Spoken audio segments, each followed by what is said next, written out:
Hold on. I'm going to start this recording. Okay. Okay, go ahead. Nothing. I have one question to start with. Okay. Excuse me, I have a spring cold.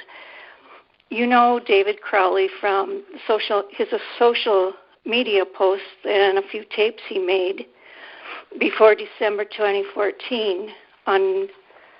On social media, David was a loving family man, brilliant screenwriter who loved his fans and was about to make it big with Gray State. What was David like when he wasn't on social media or behind a microphone or camera? You're asking me? Yes. How would I know that? Well, in order to state that David Crowley would never do this, you must know what he's like. I never stated that, though.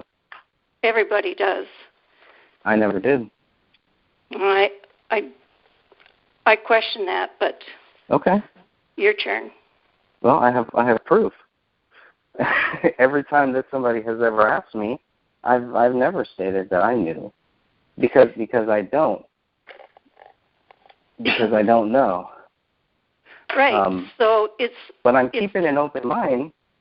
But maybe it's possible, and maybe it's not. What I'm saying is that you make statements like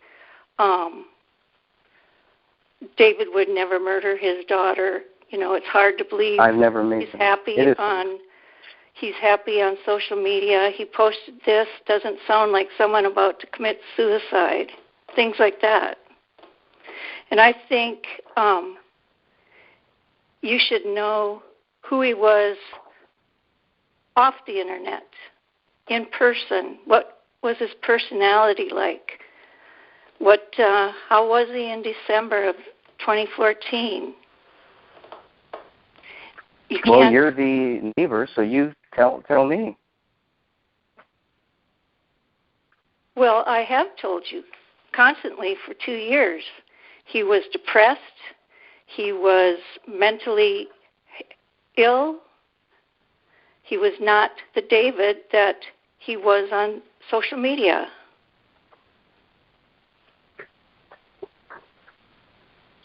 And yet every time I've said that, you know, everybody has attacked me for saying it. So No. The problem with you is that you are convinced that David Crowley is guilty, but the evidence does not back that up from what I'm seeing. Now, it's okay for you to believe whatever you want, but you should also have respect for other people and allow them to believe whatever they want too. I have. You know, I started out trying to just tell you what I knew. And from the first day, I started being called a liar. Ray Nix started giving me sermons. Yeah, he was giving me sermons too, and I just blocked them. And you laughed. Case closed right there. You know, I was trying to answer everyone's questions in the order that you put them, and I couldn't get through them as fast as all of you were throwing them at me, so all of a sudden I became a joke. So I decided then and there you weren't really interested in the truth. Okay, we got that behind us. Why don't you ask a question? Okay, tell me what you saw when you went over to the house. Okay, Colin and I had a discussion about the Christmas gifts. I asked him if they were still on the steps. And he said, I'll go look. So he went over there, and he was going to gather them up and bring them home, but instead he just started stacking them on the steps. And then the dog attacked the window, and he thought, well, that's really weird because they were out of town. They wouldn't have their dog home. So he rang the doorbell, knocked on the door, and nobody answered. So then he got curious. He peeked through the window, and he saw what he wanted to be mannequins. And the reason he said mannequins is because of the condition the bodies were in, without heads and things like that. You just don't expect to see headless bodies anyway. He came home, told me, and I said that sounded kind of silly. And so I went over with them, and we both looked in again, and I saw David laying on the floor away from the Camilla and the baby. Excuse me.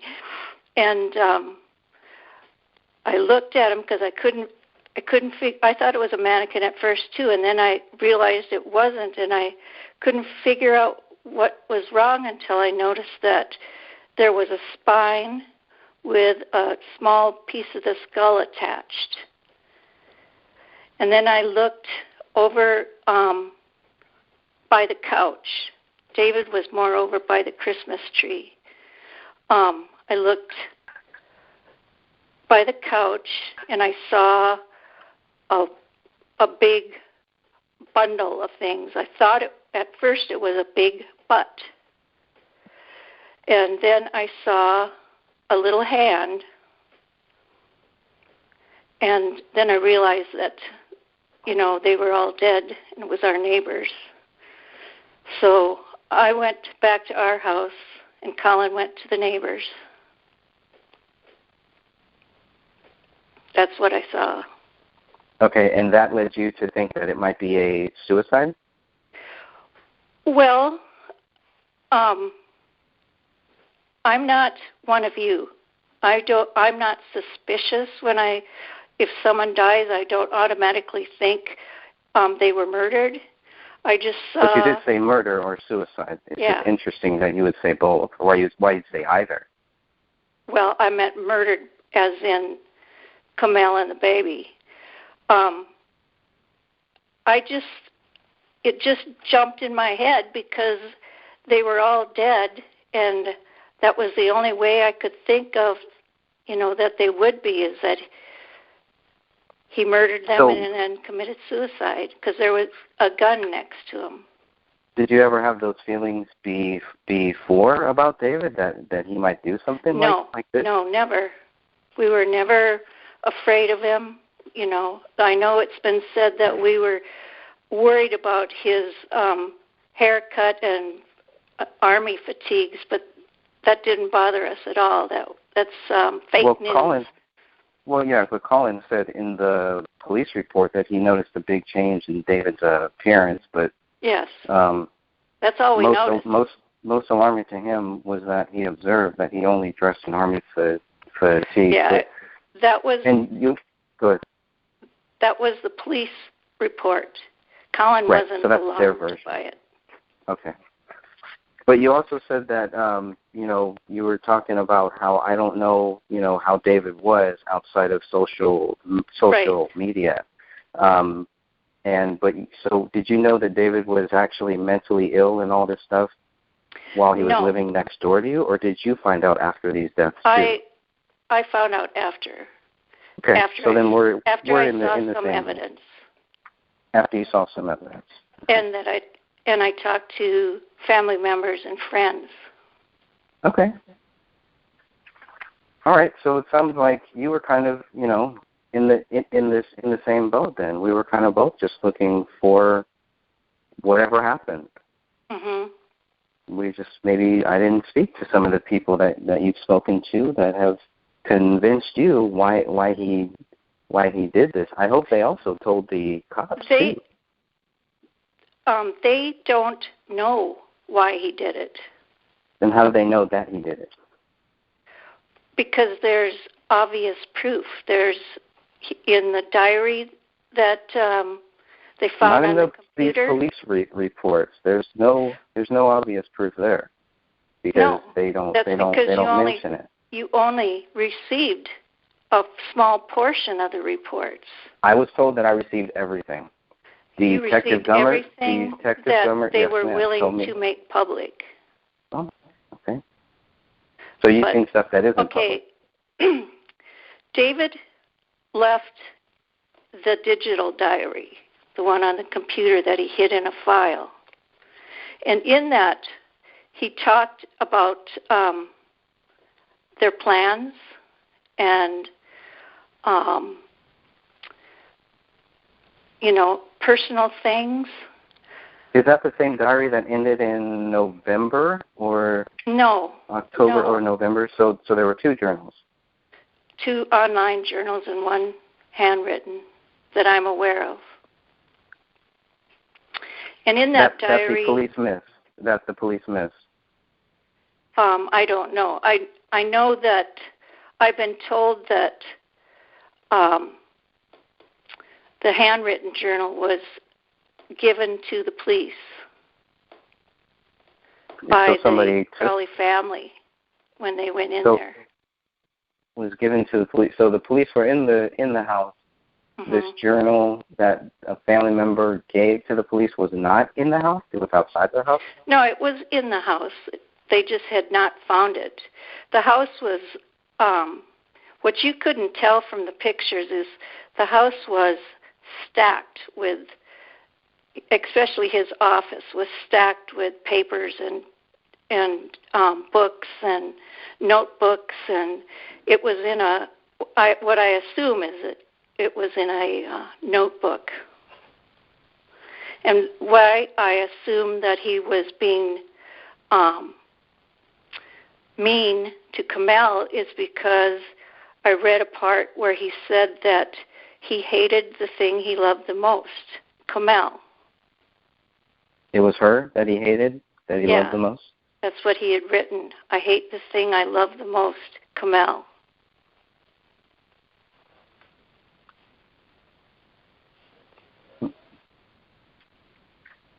Okay, if we could go back just a little bit to the mannequin, I guess, because the way that the police officer, I think it's Detective Brian Bone, wrote it says that where is it? Right here. He knows that the bodies of the deceased, but initially he thought that they were dummies or some type of props that were left in the residence to appear as though they were home when they weren't. Right. That's what he told me. So he sees these bodies that don't have, most of the skulls are missing. He sees all this stuff, whatever. Greg? And then, Can I interrupt for a minute? Please. What he saw, what we saw, did not look like bodies. They were bloated, they were missing heads, and he saw them and all the mess that was around them, and the first thing he could think of was that they had put props up to make people believe they were home and that the dog had pulled them down and tore them apart. It doesn't make sense to someone who didn't walk up to that window and see this. We understand that. And and Colin knew that it wasn't mannequins or props. He just didn't want to accept what he had seen because it was so horrific. Okay. And you looked in the same window, saw the same thing, but obviously knew that it wasn't a mannequin. Not when I saw the hand. Right, just that it might be a suicide. I knew that was a human hand, and then I first figured out that there was a spine with a piece of skull, and I'd never seen that obviously, but I knew then it was a body, but had obviously been destroyed. And then I looked. I was standing closer to the couch. Colin was standing closer to where David would have been. And I looked down and I saw what I thought was a bunch of clothes and some blankets. And then I saw what I thought was a big butt. And I thought, that can't be a big butt. And then I saw a little hand. and the little fingers were, you could see the fingernails, and it was like yellow leather. And I realized that was a hand, and, I couldn't look anymore. I left. And Colin did too. He went to the neighbors.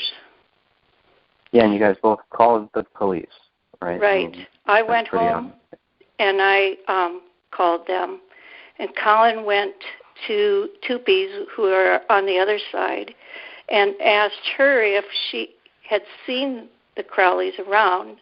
And she said, no, I think they're in Texas. And then he told her what he had seen, and she says, well, I have his phone number, let me call him. So she called them, and she got no answer. I think she said it went to voicemail. And so then when they couldn't reach him, then Colin called too. He didn't realize that I had already called. I didn't tell him I'm going home to call 911. I just said I'm going home to throw up.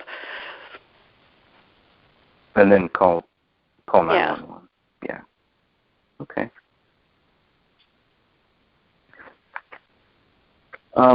But did you see? So you saw the bodies, but you didn't see Allah Akbar on the wall? No, I couldn't see that wall because the curtain blocked it. Is there any reason why the curtains were wide open, but they weren't wide open. They were like a third was covered on each side.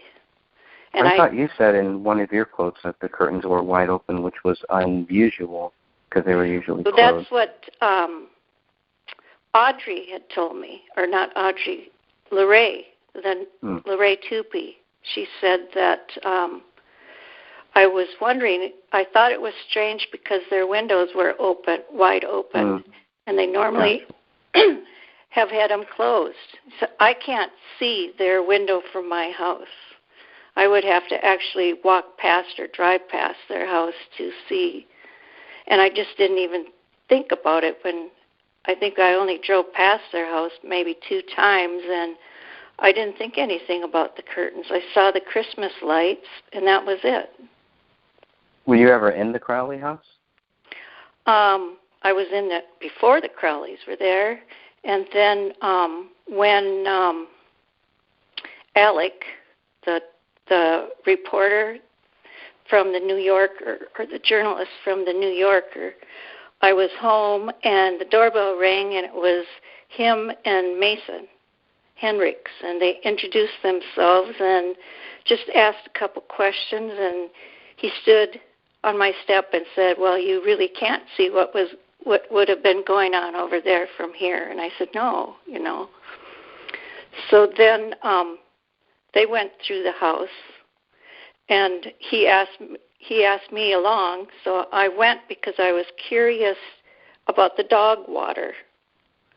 And I went in, and except for what the cleaners had done, the house was exactly as it was that day.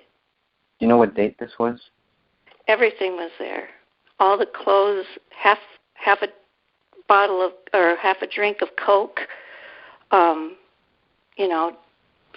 everything. The only thing that was gone was the living room furniture and his guns and camera equipment and other things that they took out of the home. But otherwise, the sheets and blankets were still there as they left them, and his computer desk was there, and her room was still full of toys, and her little butterfly wings were hanging on the closet door. What date was this? This was, it was like almost a year, if not a year afterwards. Okay. And the second time I went through, it was the same way. They didn't actually clean out the house of all the other stuff until about maybe 2 or 3 months ago, where they came and, just put everything in a dumpster that they had dropped and took it away.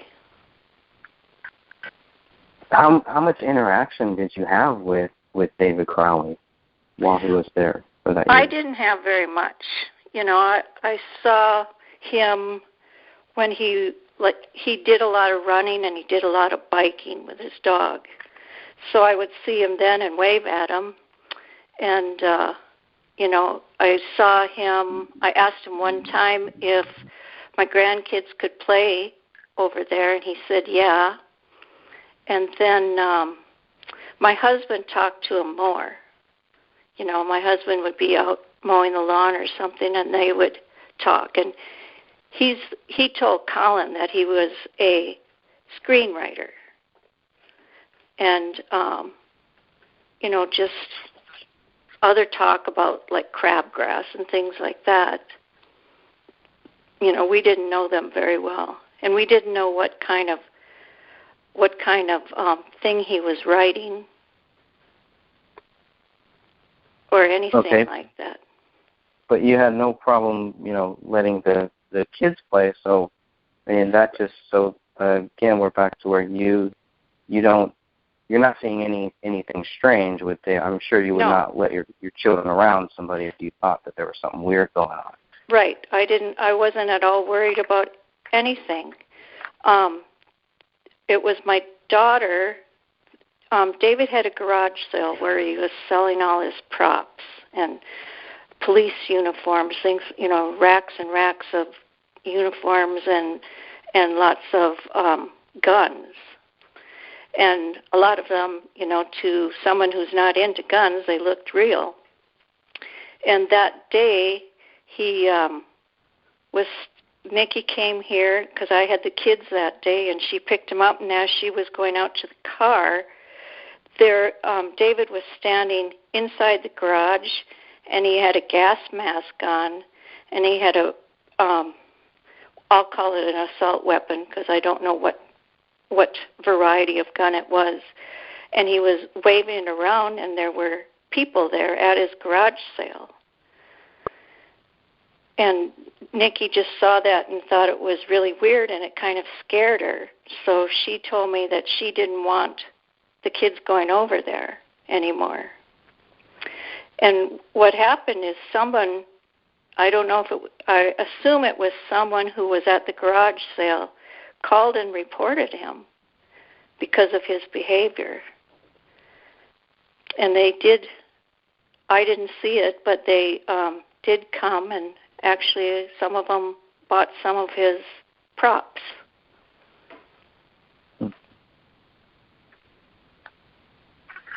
Okay, that's because I know the only alarming behavior we ever saw, and I didn't actually see it. Nikki did. Okay.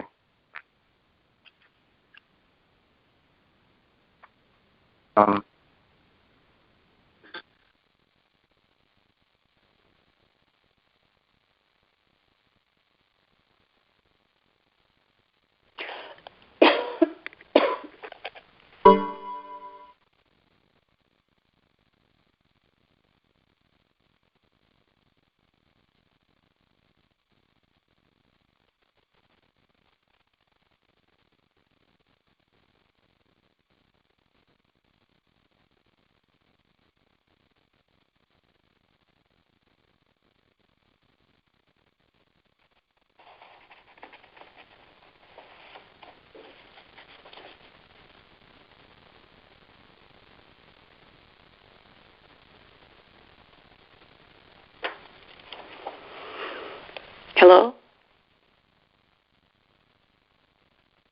Hello?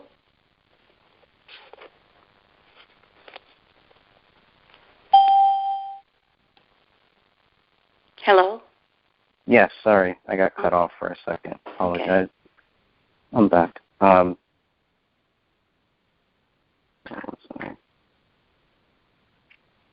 Okay, so sorry. The question was, did you see his any of his social media posts? Not until after. Not until after. Okay. Just like No. most of us, yeah. Right. Right. I had seen her business page because she had a certain certification that I was looking for, and I was going to actually call her up and talk to her. Okay. So I know you had at first said that you did see the Allah Akbar on the wall. I never saw it. When I went in there, it was painted. First. No, when I went in there, it was painted over. Was it painted white? The first time I saw it was when you saw it in the photos. I could not see it from where I was standing looking in. And Colin said he didn't see it either. I guess we were more focused on what was on the floor than what was on a wall. Right, but you did say that you lied about seeing that first. I was joking. That was a joke. Okay. Someone said something to me, and I said, yeah, I lied. Because I'm always accused of lying whenever I say anything. Well, that's what you wrote to me on June 17th, 2016. What did I say? You said I was lying when I said that I saw what David had handwritten about his wife and child.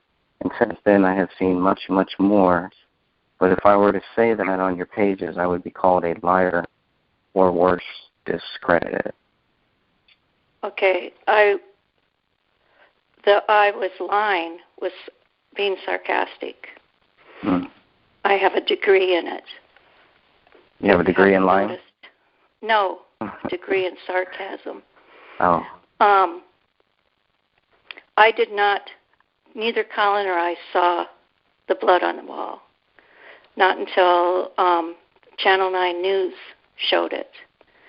And when I went into the house, about a year later, it had been painted over. But when you looked through the window, you didn't look up and see the Allah Akbar on the wall, on the living room wall? From my point of view, I could not see that wall. Gotcha. Okay. And it wasn't, it wasn't bright light in there. It was, it wasn't dark, but it was just dimly lit. That's why it was so hard to make out what everything was that was laying there. Colin looked for longer. I didn't look that long. I saw that little hand and I left.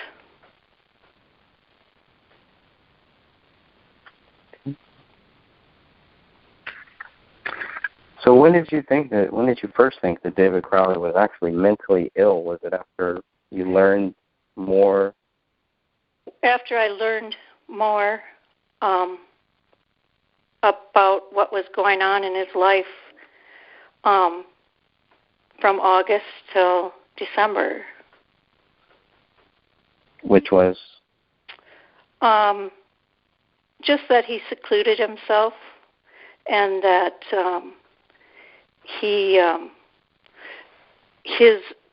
his script, you continue to say that he got rid of his team members, that he didn't trust them or something. Hello? Yeah, I'm here. Okay, I heard that ding. So. Yeah, that just means somebody else has joined us. Let me make sure that they're muted. But no, I never said that. Okay, what was the question again?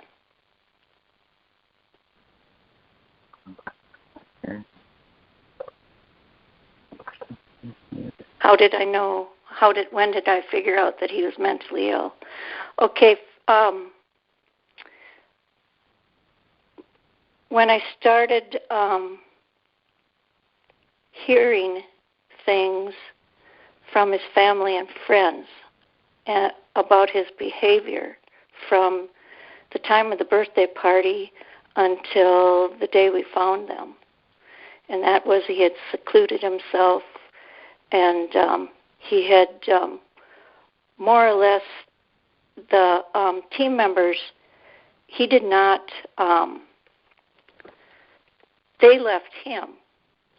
He did not, tell them to leave. They left him because the script that he was writing was so different than what they had started out with. It wasn't anything like the trailer that they had made. And they weren't getting paid for anything. And, they have to have paycheck to pay their bills. But mostly it was just because of the direction David was taking it, and they couldn't convince him to go back to the original. That is my opinion from what I've heard. Mm. And then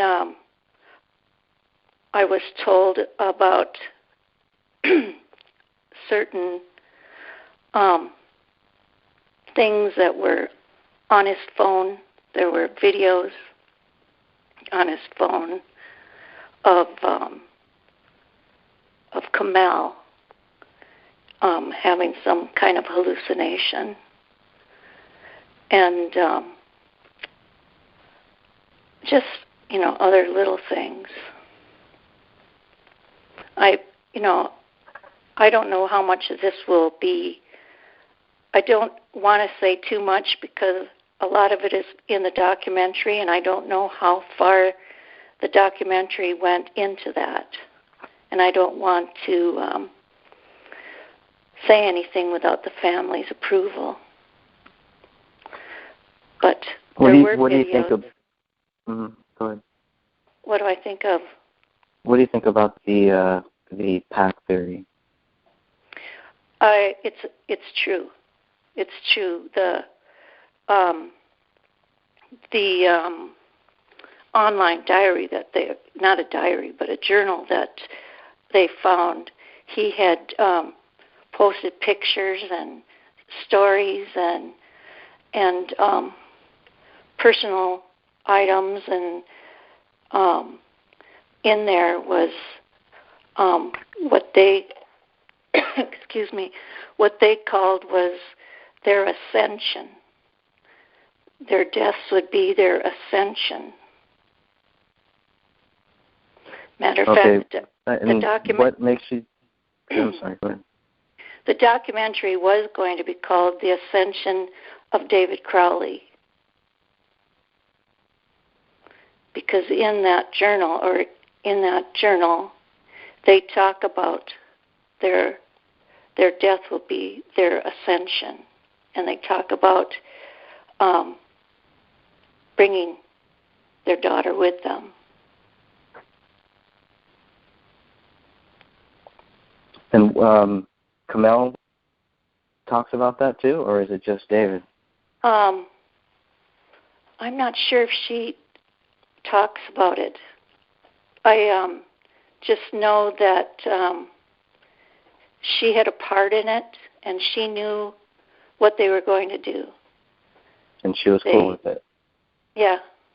But you got to remember that by that time, they were mentally unhealthy. How so?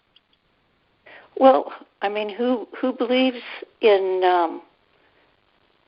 that they're, if they kill themselves, they're going to ascend to another life somewhere, or they perform some kind of ceremony. And did they specifically say killing themselves or just dying? I'm assuming, I can't tell you for sure, that they talked about killing themselves. Because, why are you assuming that? Well, mostly because both Dan Sr. and Kate Crowley told me that they had gone together, that they knew, they would never, that it was an agreement. It had to be, because that's how close they were. And then there was something in this online journal that talks about it. But it's all coming from David. right? I mean, even when I can't tell you that. I don't know. I just know that there's a lot of information that was in that journal that will answer all your questions. And I don't know. And the police missed this? Or did they use this to help prove their case? The police? Yeah. I don't think the police had anything to do with it. You know, everyone agrees with you that the police screwed up in some areas. You know, I don't think they screwed up in saying it was a murder-suicide, because of, well, first off, they're trained to recognize that. But they couldn't find a bullet hole in the living room. Right. But, you know, I don't know if the Christmas tree was blocking that hole or what, but yeah. That's a big deal. It's a pretty big deal. It is a big deal, you know. And the whole Chris Klein thing, Chris Klein no one was in the house before the cleaners. Chris Klein and them were in the house the day after the cleaners called about finding the bullet. Chris Klein was in the house on the 19th, January 19th. The cops might say that, but they weren't. Well, I believe that's what Klein told them. I don't. And he probably didn't know the dates. But Klein also said that he was in the house with David Sr. and David Jr., but David Sr. says he was not in the house with Klein. Well, David, they were all over there together. I don't know, David, the Crowleys don't go into that house. Well, I mean, the question is somebody's lying. So either Chris Klein is lying or David Sr. is. Oh, David Sr. isn't lying, and I don't believe Chris Klein is lying. I think he just got the dates mixed up. The neighbor, whoever called, took down the license plates of the cars that were there and called it into the police. Right. Yes, well, one of them was Chris Klein's, and I know one of them was Mason's. And that call was made on the 19th. I don't know. Somebody was in the house. Yeah, somebody was in the house on January 19th, 2016. The only question is everybody's stories are different of who was in there. The cleaner was there. No, the police got a call about a suspicious person, and they traced that call. They traced that suspicious person back to Chris Klein, who was in the house on the 19th. They traced him through his license plate. So somebody drove Chris Klein's car, but it wasn't him on the 19th? No, he was there. He drove his car. The neighbors saw cars over there and took down their license plate and called the police because... Well, the neighbor reported a suspicious person in the house. I don't know who called, but we were told to keep an eye out for anything suspicious going on. Mm-hmm. And that day, I can't remember if that was the day that they were moving some of the things out. Well, I think what Mason Hendricks told me is that they were moving stuff out a few days after that. But somebody was there on the 19th. It sounds like, from what the police say, Chris Klein was there. And I don't think Chris the cleaners... Klein was never there alone. Well, then why didn't the police, ever ask anybody else? Why was it was just Klein? You'll have to ask the police. The police reports, there's a lot of misinformation in them. And they may... Why would they do that? I don't know. Maybe they guessed at the dates. Your guess is as good as mine. But, they made a lot of the Apple Valley police. I don't believe the BCA did because, they've worked with us before. We don't get triple deaths here in Apple Valley. I think this is the first one I've ever heard of. And we've been here for 35 years at least. Okay, so I think the problem that I'm having with just to take a few steps back, going back to the whole pack theory, or maybe we should finish. Let's finish up this client so we can always go back to the pack theory. Because then it does go back to the question. Well, why did somebody call police reporting a suspicious person rather than multiple people? Well, maybe they only saw one person. Well, they gave them multiple license plate numbers. But the police only report following up with clients, not with any other people. They followed up with others, too. I know for sure that they followed up with Mason. But there's no police report on that. And that was like a month later. Yeah, well, they followed up with Klein a month later, too. But there's no police report. Actually, I don't think Mason Hendricks is mentioned in any of the police report at all. Yeah, I don't know. Well, at least, like you said, the ones that the public got. But the way Detective Gummer answered my question, it led me to it was a very, very simple question. Did we receive all of the police reports? Not public, but all of them. He said yes.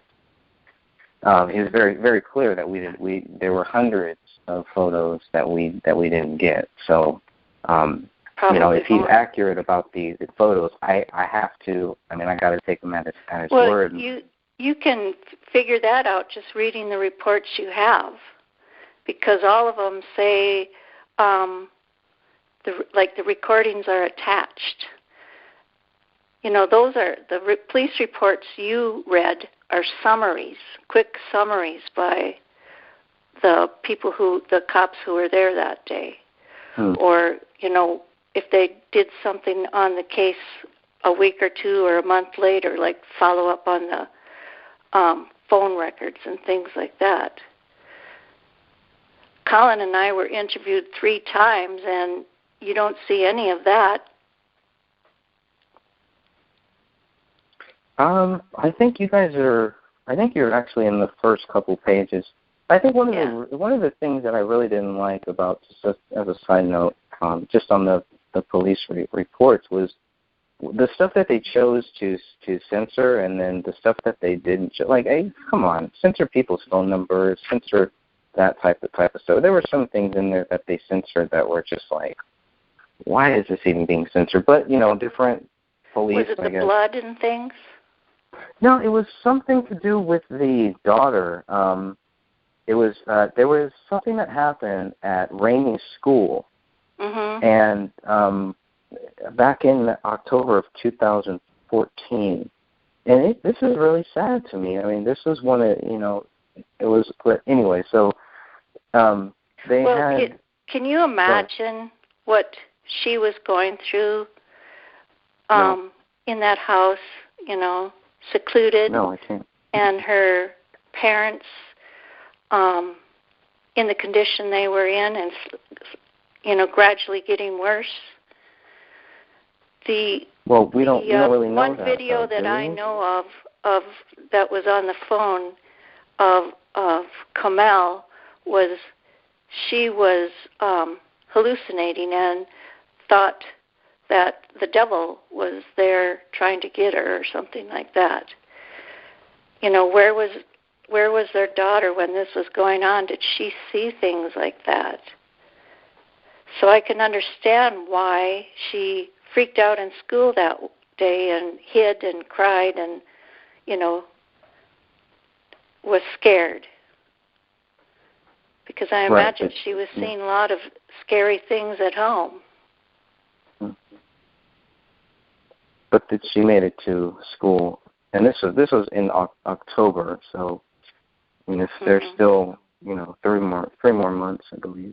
2 more months. She wasn't even outside playing or anything. They kept her. They came home in the house. and you didn't see them again until, I rarely ever saw them because, I don't keep my eyeball on their driveway, and that's the only thing I can see. And like the last time I saw Kamel, she was running from the house to the mailbox and back to the house again. And that was like somewhere around Thanksgiving. And that's the last time I saw her, and I can't remember the last time I saw David. I think he was talking to someone in the driveway, but I can't tell you what time of year that was. So, then I think it's fair to say that you really don't know them. I mean, you really don't know what it was like for them in those last couple months. Is that fair? For you, because you haven't seen everything that the family and friends have seen. So you can understand where I'm coming from. Yeah, I can understand where you're coming from, but you have to understand where they're coming from too. Mm-hmm. They know things that they don't want to share because it's just so tragic. And, you guys have been exploiting that. I know you don't think you're attacking them, but, every time you imply that I'm not saying you specific, I'm saying you general. Well, let's keep it to me. That way, if you want to have everybody else on, and they can defend themselves, but I don't think it's fair to sit here and talk about other people who can't defend themselves. You blocked me 2 years ago. Yes, I did. Yes. I don't. And I will keep blocking you. I don't know what you say. Every once in a while, someone will send me something, but I don't know what you're saying. So how can I? When I talk about you, it's the general you people on those pages. Why is it general? I mean, we're having we're trying to talk about, like, I haven't brought up anything general about you people. I'm speaking for myself. You're speaking for yourself. Okay. So I don't think it's fair to just lump me into some category where it's like I'm supposed to be responsible for everybody else's actions. Because I wouldn't do that to anyone else. In some way, Greg, you are. You're kind of, I don't know if you're the administration on that page, the administrator, but you on let the group a whole or the lot page? of crap go by. And even on your videos, when Hennon goes into one of his tangents, you never drag him back.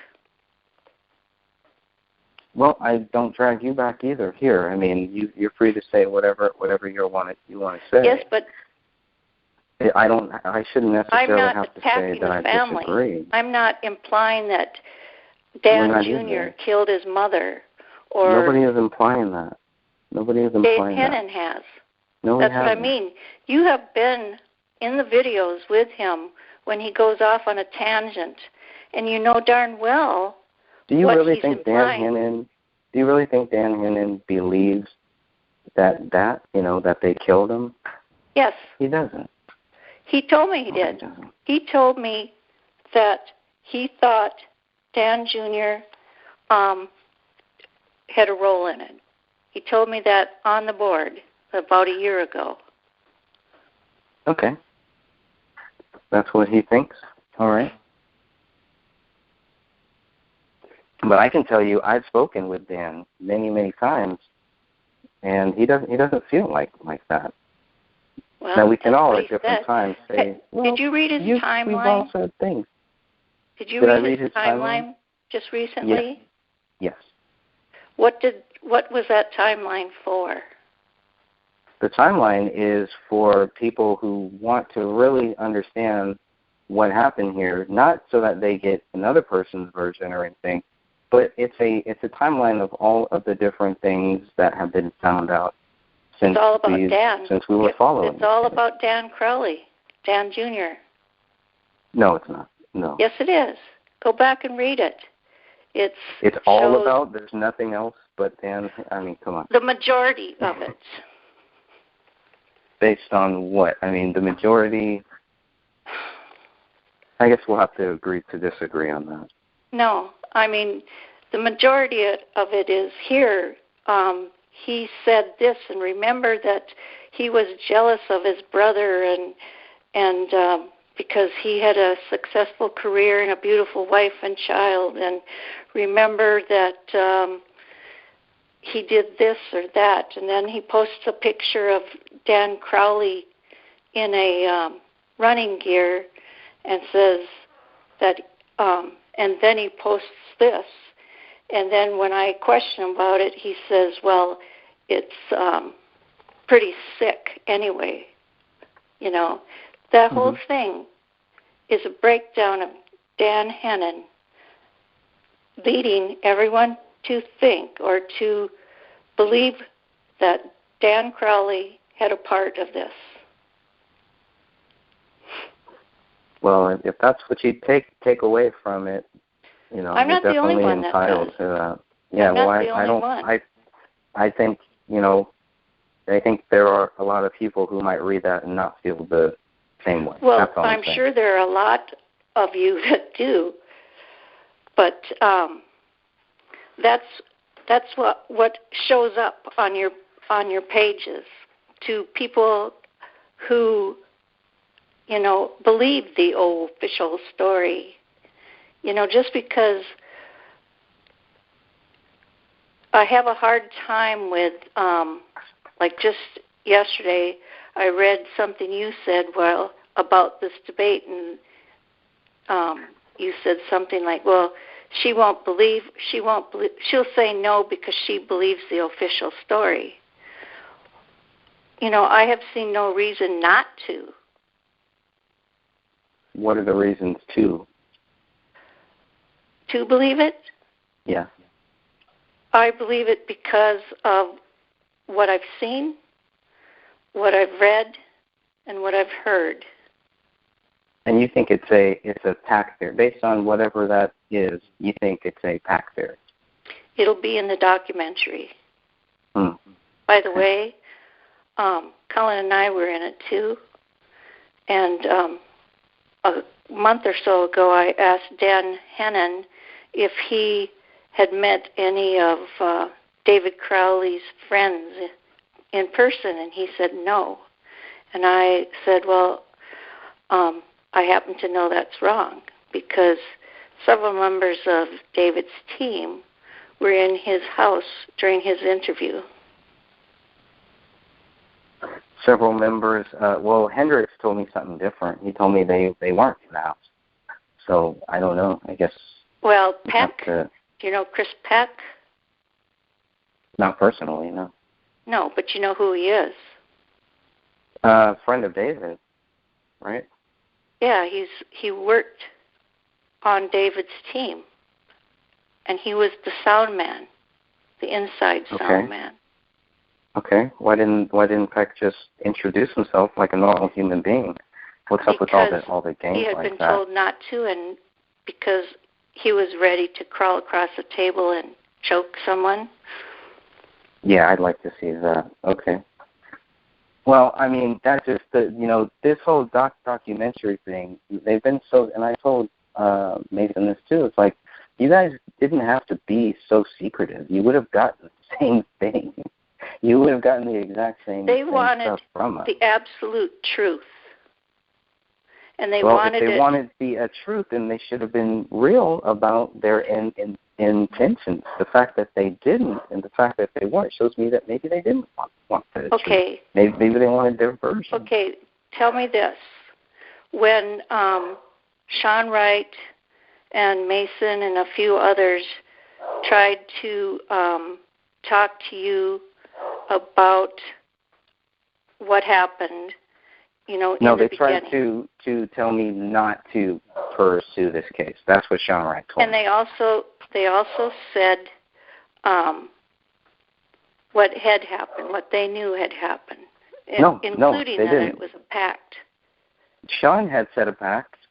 Mason Hendricks had said a pact, and then Mason Hendricks changed his mind about the pact. Sidra told me that there wasn't any pact. Well, so we're going back and forth with it. Well, that was because anything they said, it would be taken and you guys would run with it. You'd make up all these possibilities of maybe this or maybe that, or, it's like they didn't tell you a lot of stuff because they didn't want to see it on video of you and Dan discussing it and adding your opinions. But they still tried to contact us knowing that we would do that. Right? They wanted to contact you because it was extremely hard on the family to read what you guys were talking about when, within days, if not hours, of finding out that their family members were dead. And, even when Kate Crowley died, all of a sudden it's this suspicious death and did Dan Jr. get the inheritance? Did he get the insurance? Oh, look, he's taking flying lessons. How can he afford it? Things like that. You don't see it as personal attacks, but it most certainly is. They most certainly are. They're questions. They're not. It's not like they're saying this is what happened. They're questions. There was also time travel questions. I mean, they're questions. Don't play semantics. I just want, a question has a question mark on the end. It doesn't say there is an obvious jealousy between the brothers. Exactly. Things like that. Right. It's just a question, right?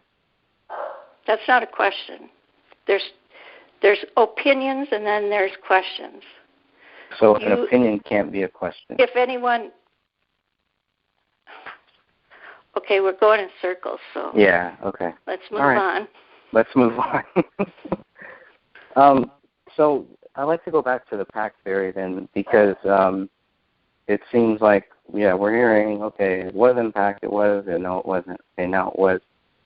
The police have told us that it wasn't, and they believe that David snapped. Now, I would think that a pact theory would have to mean that it was pre-planned. So it's hard for me to say, okay, it's a pact theory, but he snapped. Oh, I mean, it's like, okay, yes. that's just... The problem you're having is you think of snap as being, okay, I'm fine right now, and in 5 minutes I'm going to be absolutely going crazy. And no, it that's didn't not happen what I think like at that. all. But that's not what I think at all. What is it then? Well, I mean, I'm just going by what the cop said. No, I want you to tell me your definition of snapped in this situation. Yes, in this situation, my definition of snapped is still open to interpretation because we're getting so many different theories on it. We're getting so many different stories of one saying, well, he snapped, he was going through he was researching all of this stuff, and that's going to take you to a very dark place. Mm-hmm. Okay, so it's a slow snap. It's not like all of a sudden, it's a gradual snap. It's a gradual decline into mental illness. I'll call it. But the police have no proof towards that. The police don't know. They have their opinions, but the police have Which is not their seen... job. That's not their job. Their job is to collect the facts, and then I think that's also been a big problem. Is a lot of the people who are so quick to say that David was guilty so early on was just like, wow. To me, that was a big shocker, because especially a lot of these people do research the same stuff David is working on. And like everybody has said, David wasn't the only one working on this project. And there's probably, hundreds of other projects that are similar to this. But they're not doing this. So it does. You're putting require, too much emphasis on what the police say, and ignoring. Where else should I put it? Where should I put the emphasis on? Well, you should start believing the family instead of, saying that they've been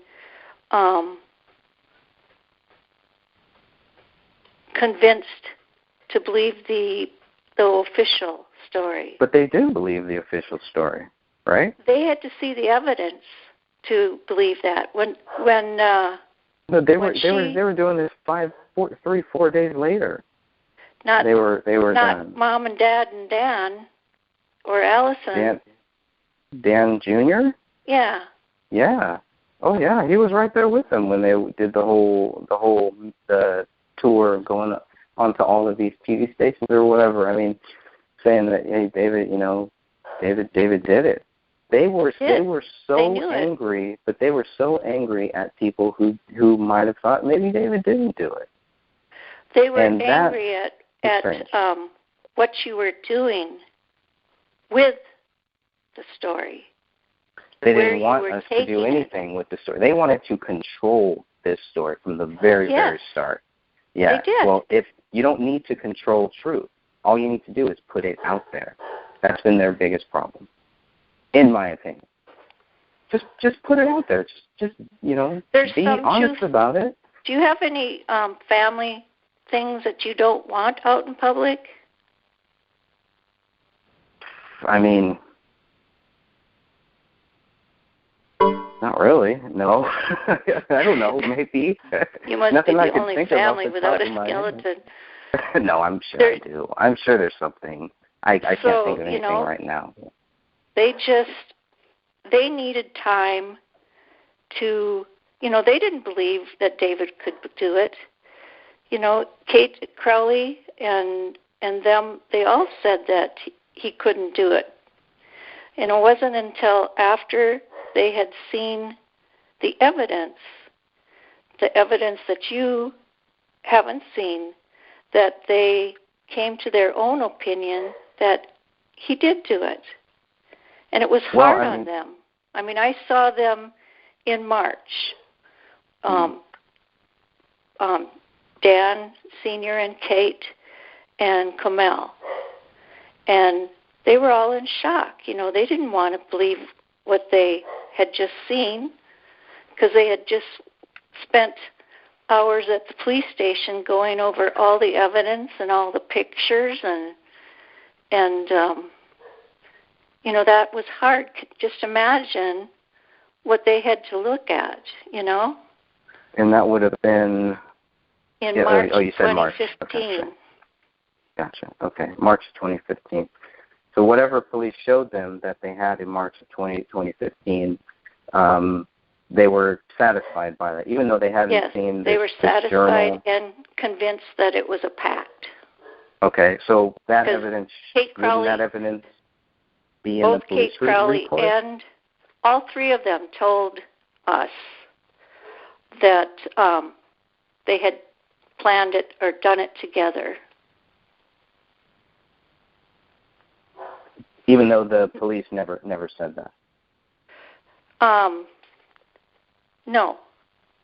I don't know if the police even thought it. But they could tell, because they knew these people so well, that, I really can't speculate because I don't know all the information. I just know that they were convinced that they had done it together, and they told us that, and it was hard for them to say that because no one wanted to believe it. Although you don't want to believe someone came in and murdered them either, but. So shouldn't it be reopened then if the police if they're wrong? Reopen it, add the evidence to it. I have to see if my dog has to go out. Okay. She got to go out?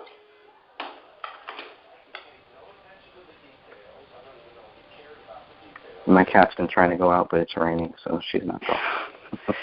Well, he's been barking. I don't know what's up. Anyway, what were we talking about? You said the case should be reopened on what grounds?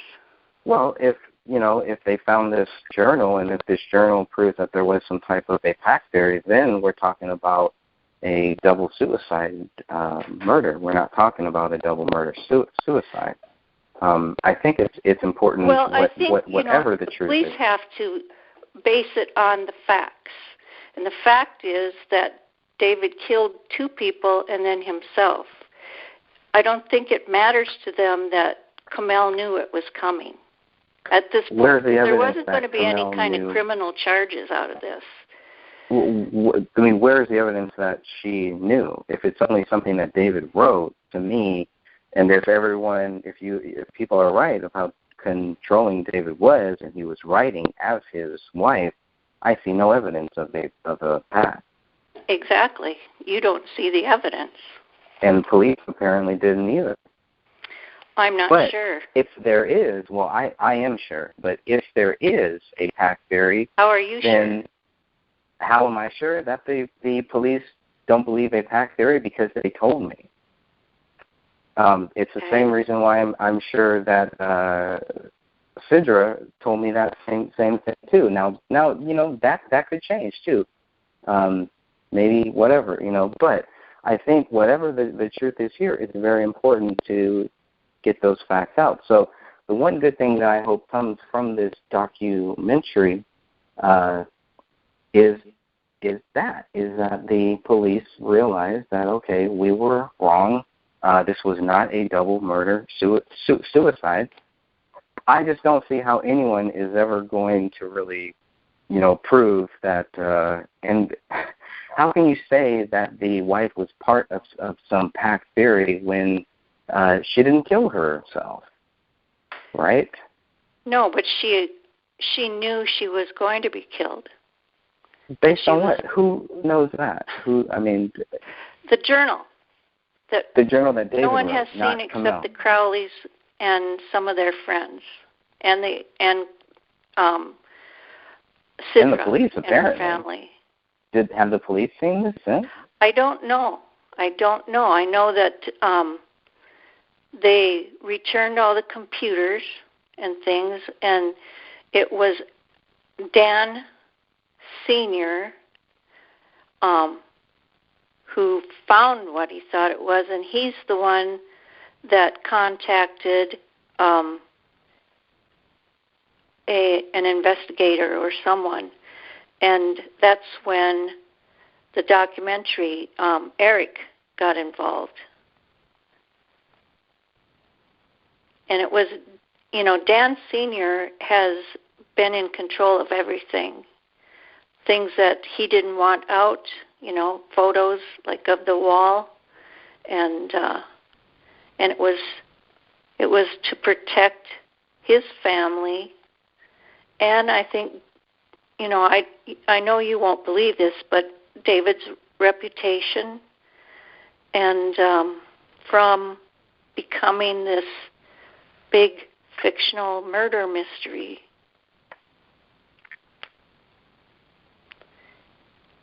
We're looking at this in 2 very different points of view, because you're prone to believe the conspiracy.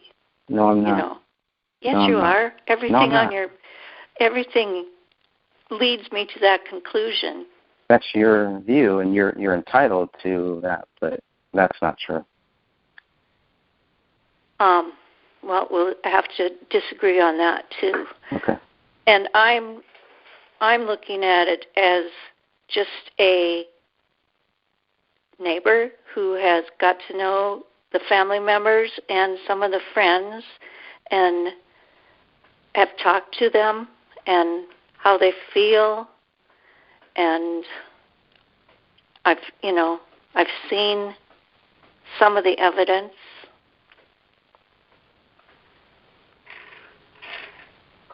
Okay, but what's the evidence? The case will never be reopened, because there's no need for it to be reopened. If there's a pact, then yes. If there is really a pact. What do they have to investigate if there's a pact? Because that changes it from a double murder-suicide to a double suicide-murder. It may already have been changed. The police... It's not changed anywhere that I've seen so far. The police were more out of the picture after, within the first year. Well, they took a year to investigate, but that's still because didn't they weren't getting their phone records and things like that back. But, so there were three journals, and they basically missed two. Well, is that correct or no? The written one was easy to miss. And that's the one that had the pack theory, the written one, correct? No.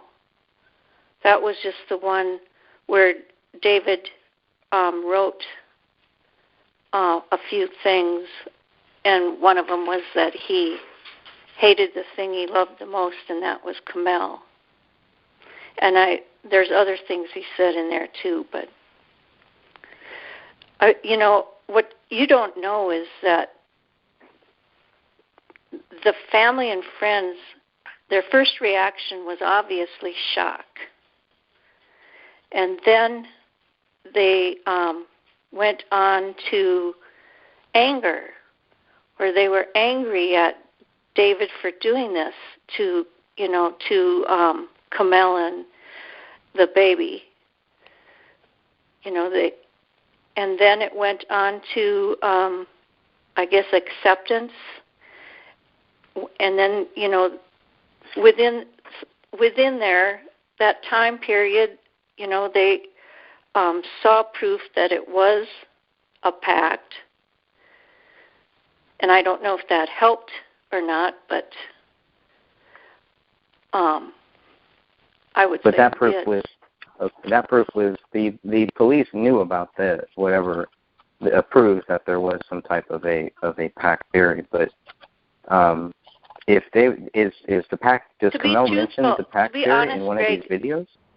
To be honest, I don't know if the police even saw any part of the online journal after Dan Jr. or Dan Sr. and them found it. Because it wasn't at David's house. No, I mean, they returned all the computer equipment to the family. And it was, and they returned that fairly quickly. I mean, they didn't hang on to it for 2 years. And I don't know if they ever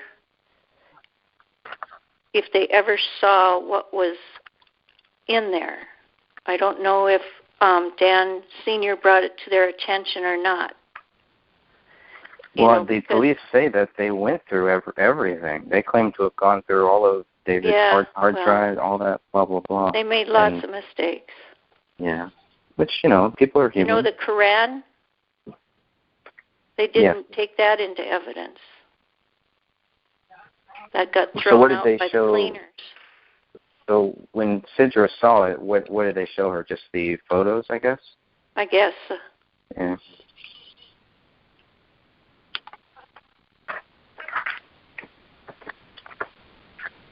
I'm sure that,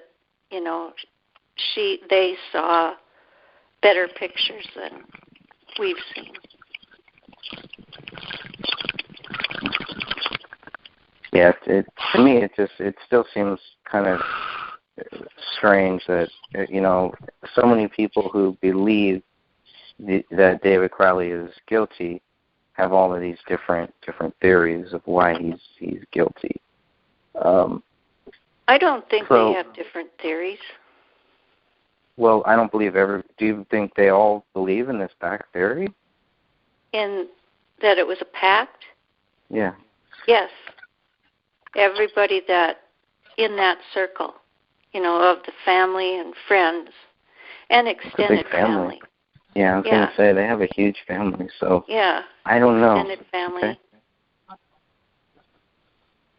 but I don't think, it's been a learning process for them, and they have all come, the Crowleys and David's friends and Sidra have all come together as a big family to get through this.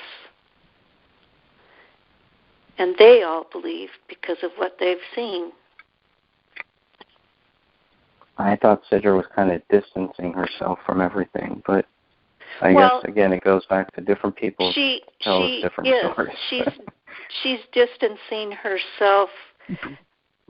She can't distance herself from it because she lost a sister, but she wants from people involved in this. She wants to live in the present. She,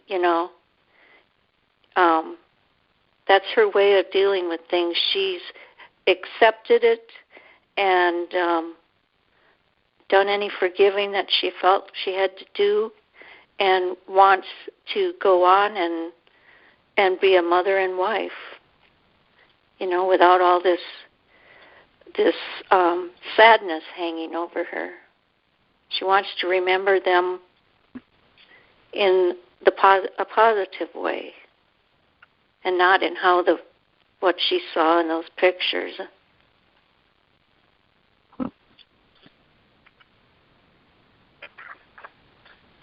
Okay.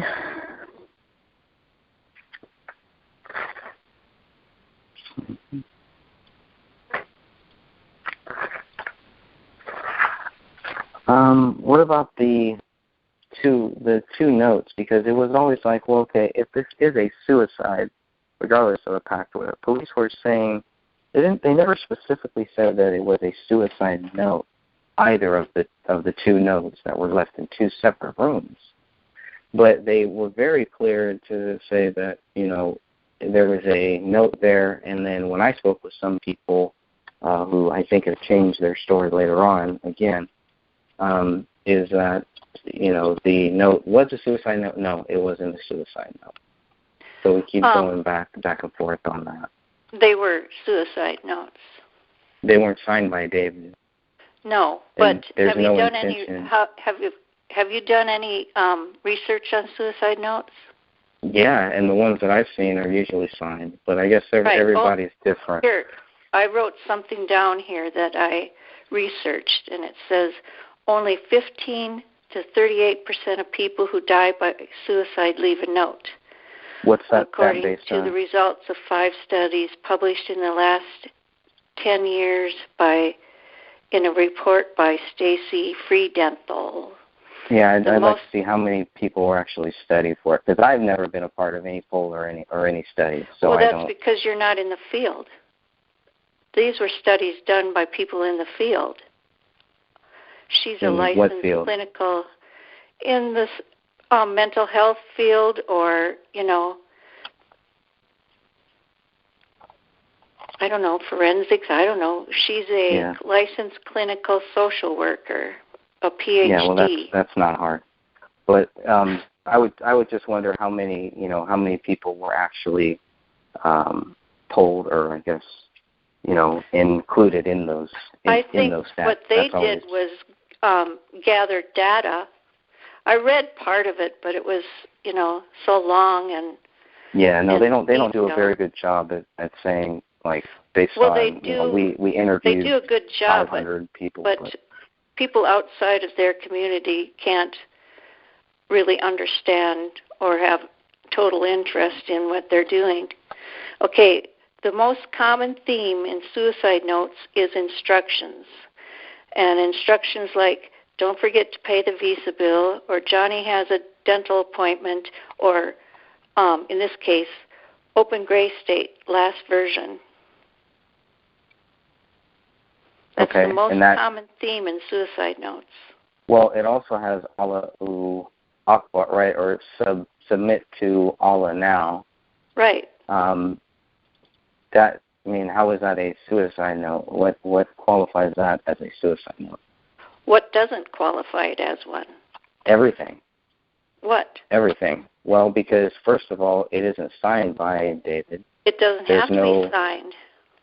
Why wouldn't suicide notes don't? My nephew died a month after the Crowleys, and he didn't leave a suicide note. He left 3 Post-it notes.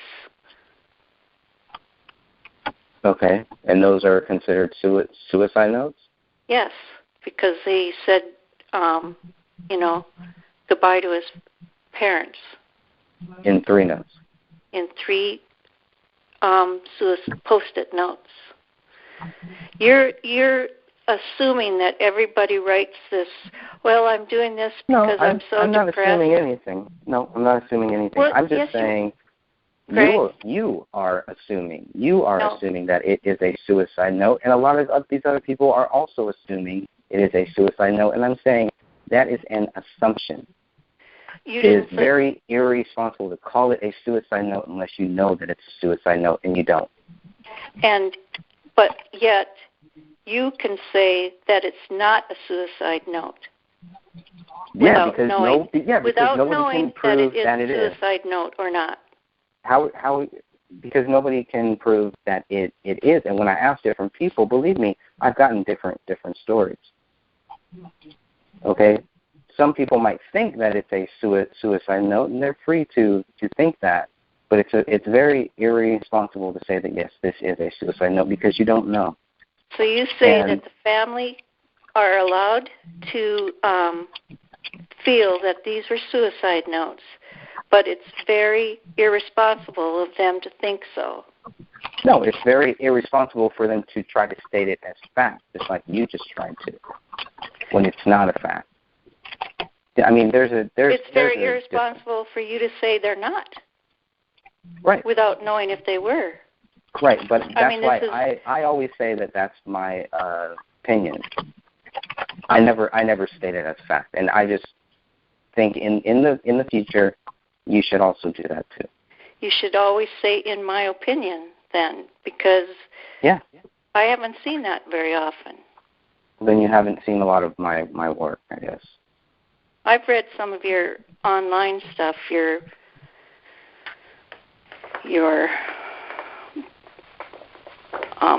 posts on your pages, website. But not the stuff where I state that this is all my opinion. Some of it. Yeah. But you go there. back and watch your videos too. But, about the suicide notes. Mm-hmm. You are expecting a suicide note with a signature, because you said it isn't signed, so how could it be a suicide? No, what I'm saying, why would the police assume from the very start that it was a suicide note? Everybody, you're saying it is a suicide note. You don't know if it's a suicide note, and I don't know that it isn't. So correct. I can't state. I can never sit here, and I never do. I never sit here and say this is a fact. It is not a suicide note. I believe that it's not a suicide note. You believe it's not. Mm-hmm. And you believe that their families believe it is. Right. And when you open the Gray State last version, I'm assuming that is where they eventually found this journal. But that's the documentary, The Rise, that came out after David's death, and I've watched it. And okay. And I mean, Gray State, you were saying that he couldn't have hidden a file in there. Well, he could have hidden anything, I guess, but right.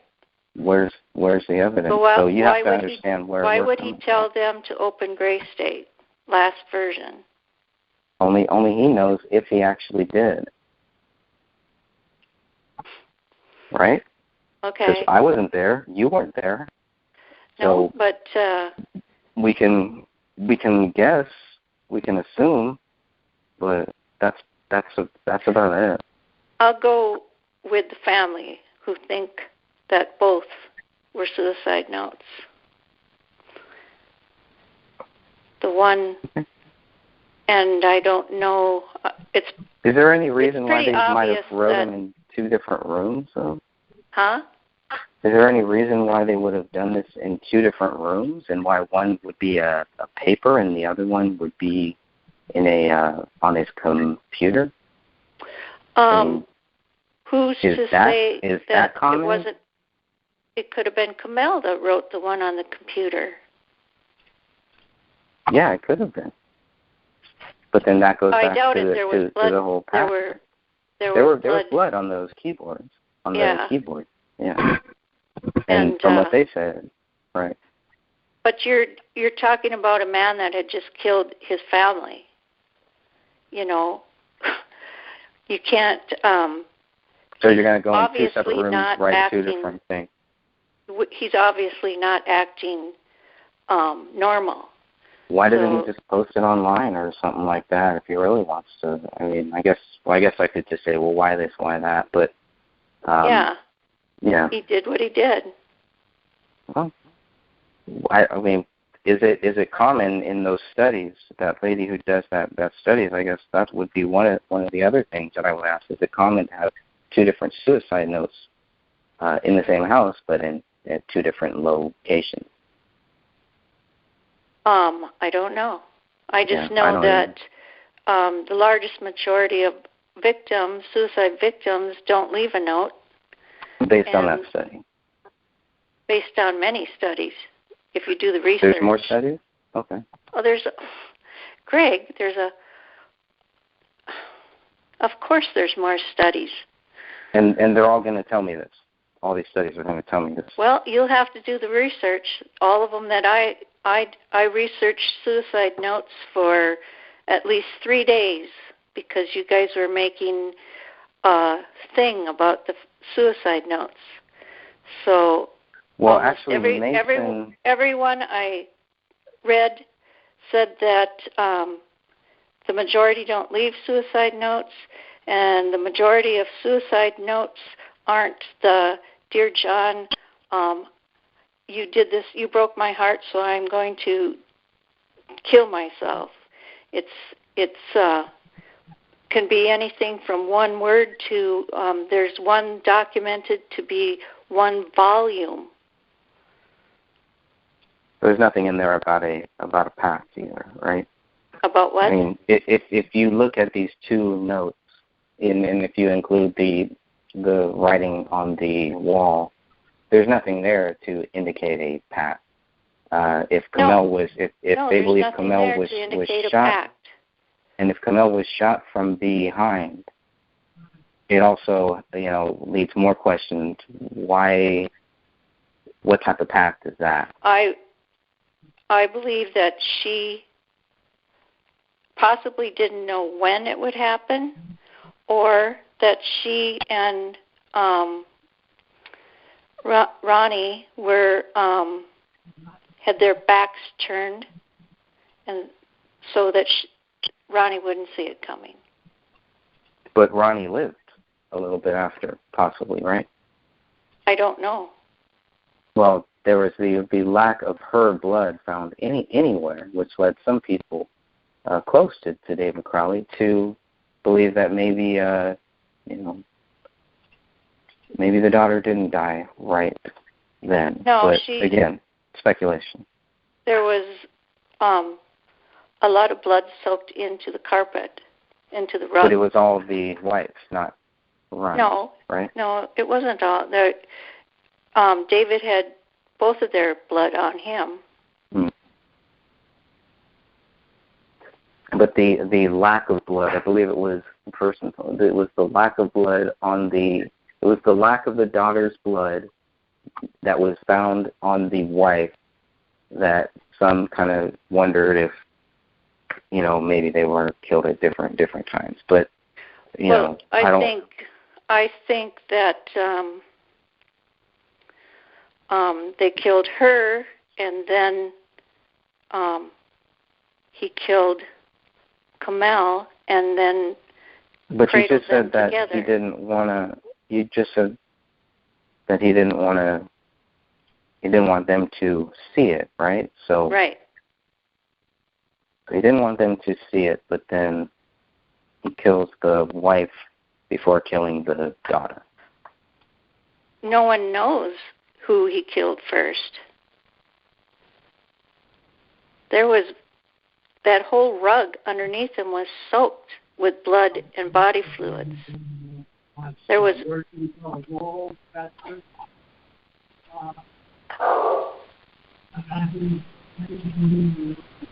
Hello? Yeah, I'm here. I'm trying to see where that's coming from. Unless that's coming from me. No, the dog barking is from me. Let me close this door.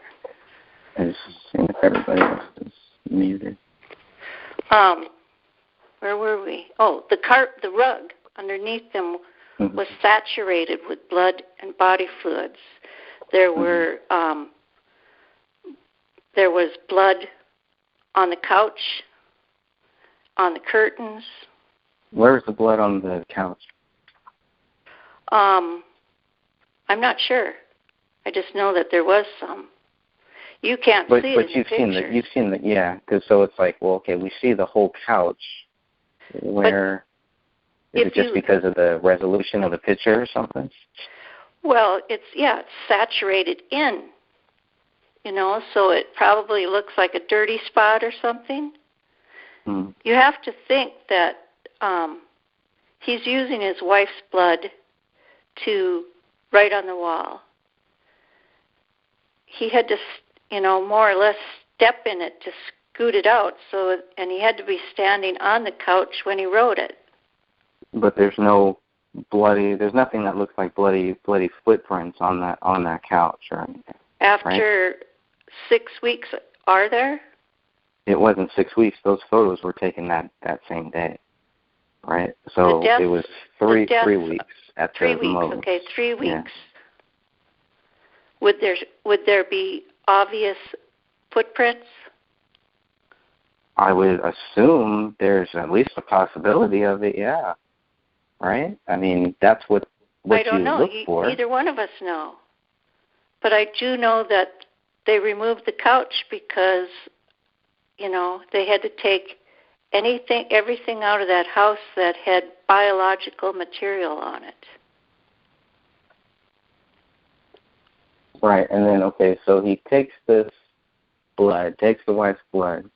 There's no dripping, there's nothing, and, I mean, it's like, okay, did he go back and he would have had to gone back for a lot of times in order to do that. It's like there should be some type of blood on the couch, and right. I really am not. But you haven't really seen a up close picture of the couch where he would have been standing.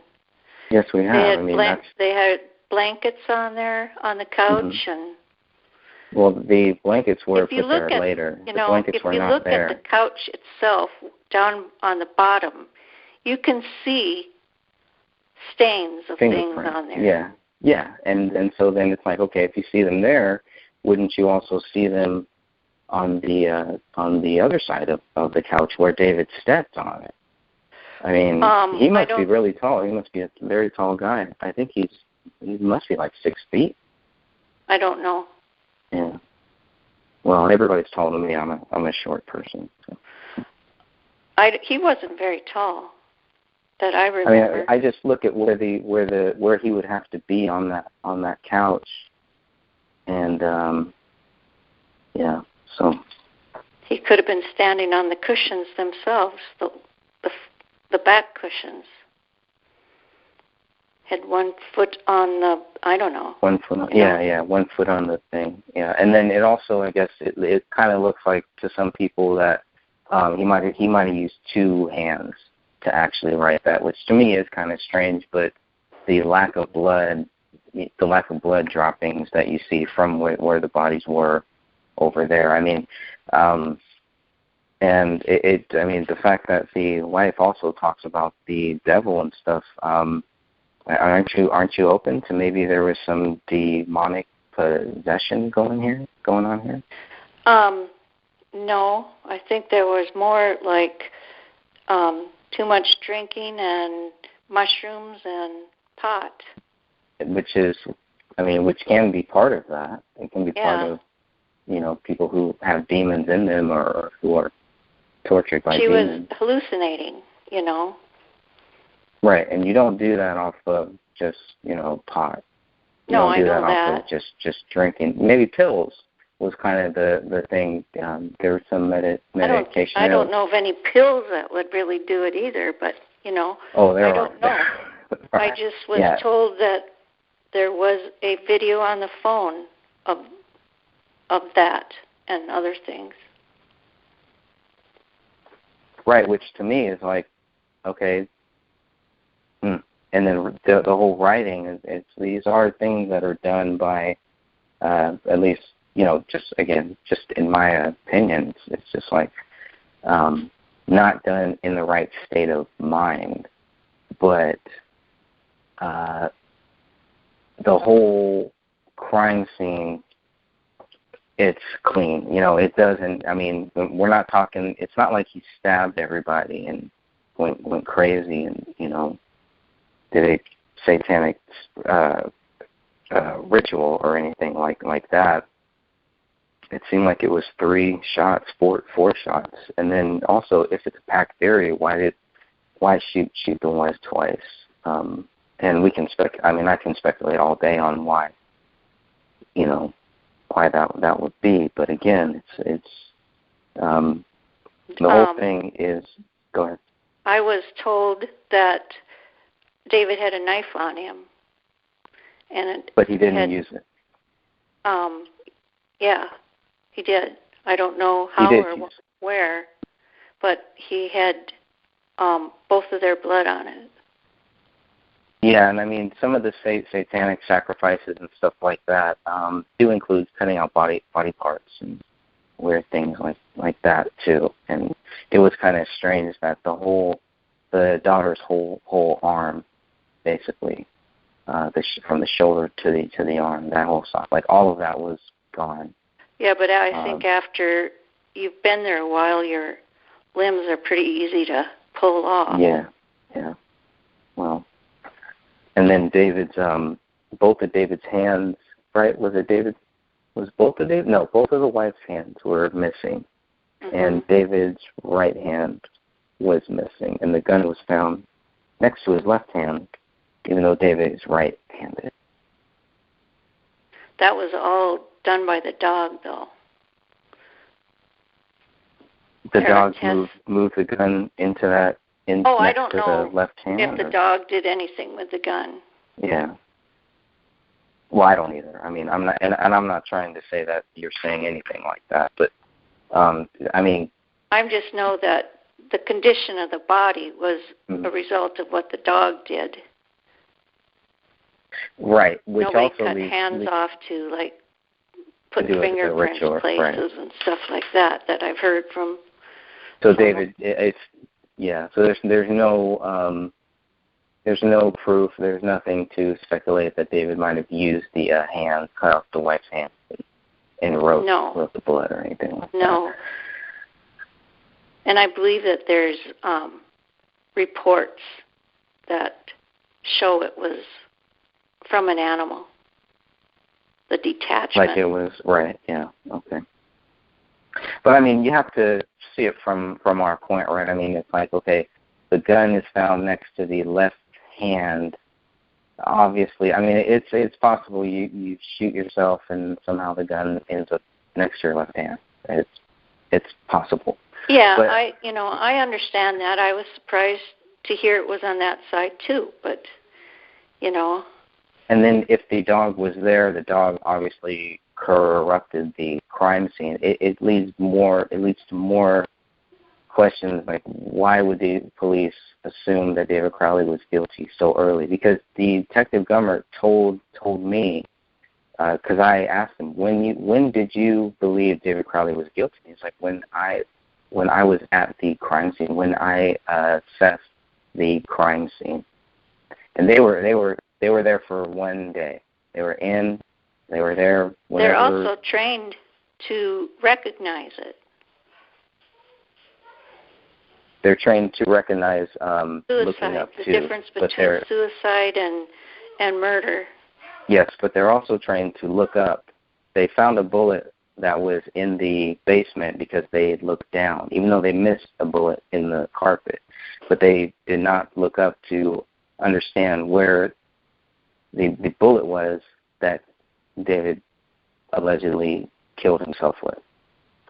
So we can go back and forth about how well trained they were, or how well trained they should have been. Well, we're not talking about the police now. We're talking about the medical examiner was there right away because he had to pronounce them dead before anything and he didn't done. see it either. So nobody saw it. He wasn't looking for bullet holes. He was looking for cause of death, which would include a bullet hole, I would think. But that's the BCA and the police.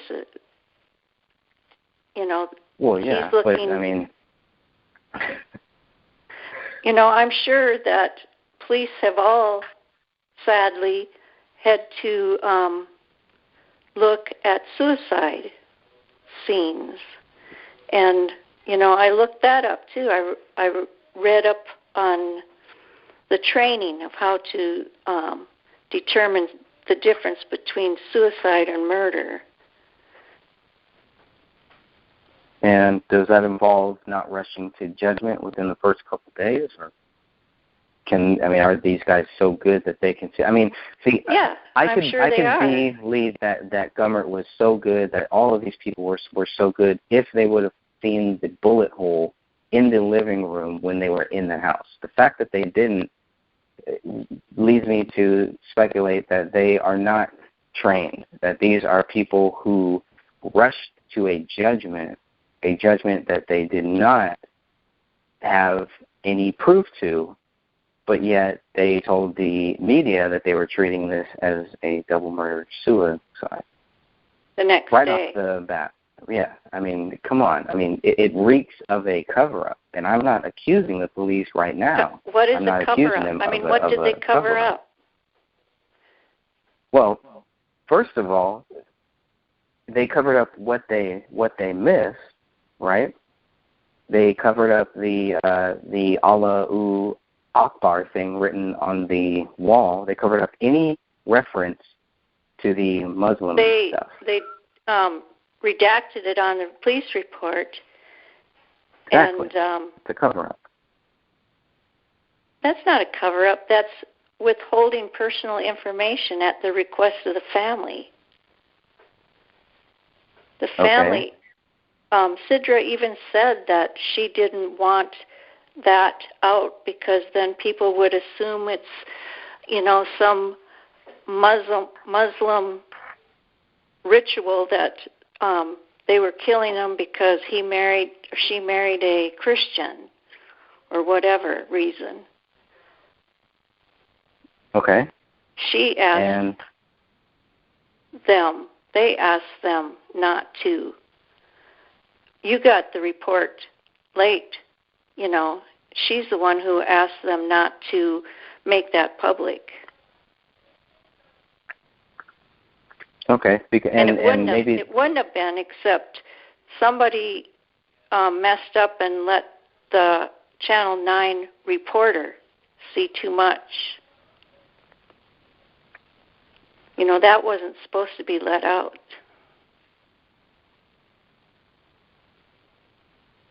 Yeah. Okay. And they never.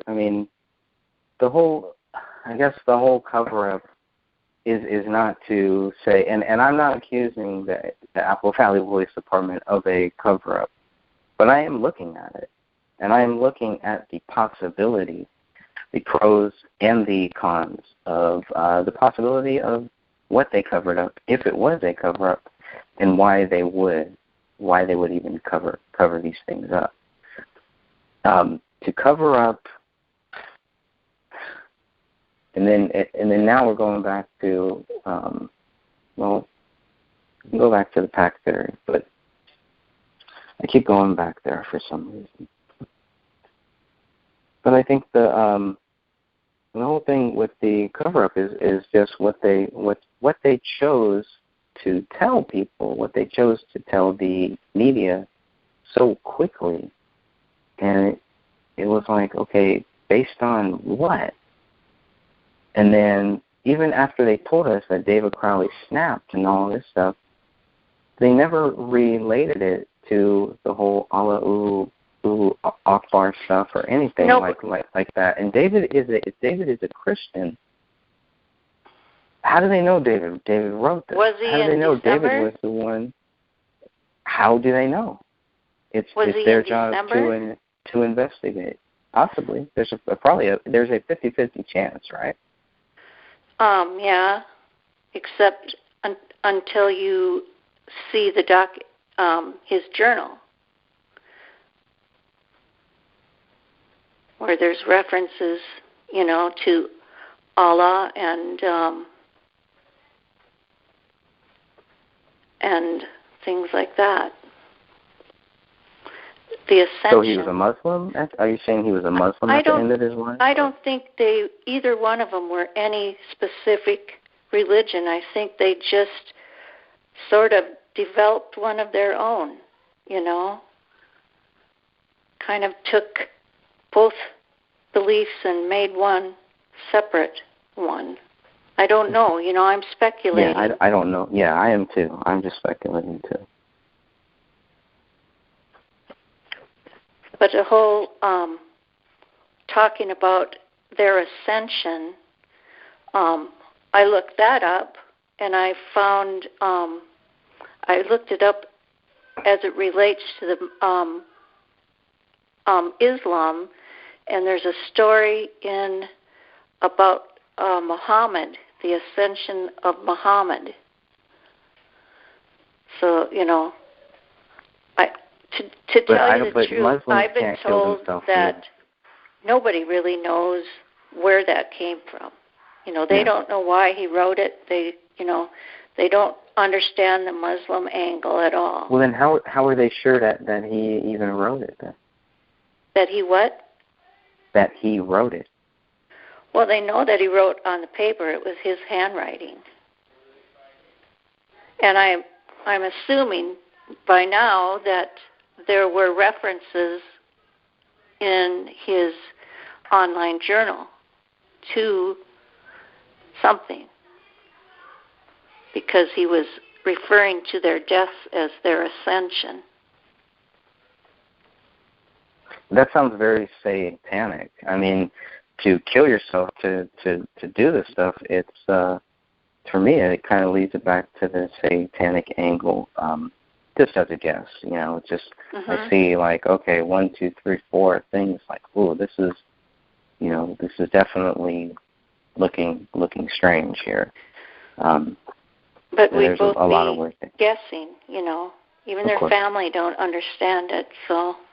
Right. The only difference is that they're, the only people that know are David and Kamel. Right. And God. But there's and God. Praise Jesus. Amen. But there's a lot of people that are, have moved on from the speculating, saying that this is fact, and it's not, and it can never be fact, because just like you said, really, when it comes down to it, only God knows. We don't know. So I can never go and say that I know exactly what happened, and I wish you would do that same thing too. And I wish that the family would also do that same thing too.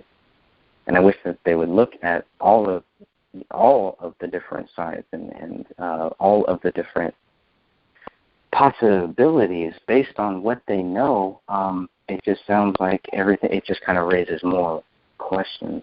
I really think this documentary is. But Greg, you don't know what they've seen. To you, it confuses you on how they can have this opinion. No, they can have the opinion, but don't state it as fact because it's not. To them it is fact. To them, the pieces all fall into place, and it's true. Well, and that's an opinion, but that's not a fact. So. But you don't know what they've seen. For all you know, David made a video talking about it. Right. True. Very true. They've seen, a lot more than any of us will ever see. Yet it doesn't sound like they have any clear answers, because you just said that they don't know why David wrote this on the wall. They don't know why David did this. They don't know why David did anything, but they're convinced that he's guilty. It's kind of, to me, it just like, okay, wait a minute, something missing here.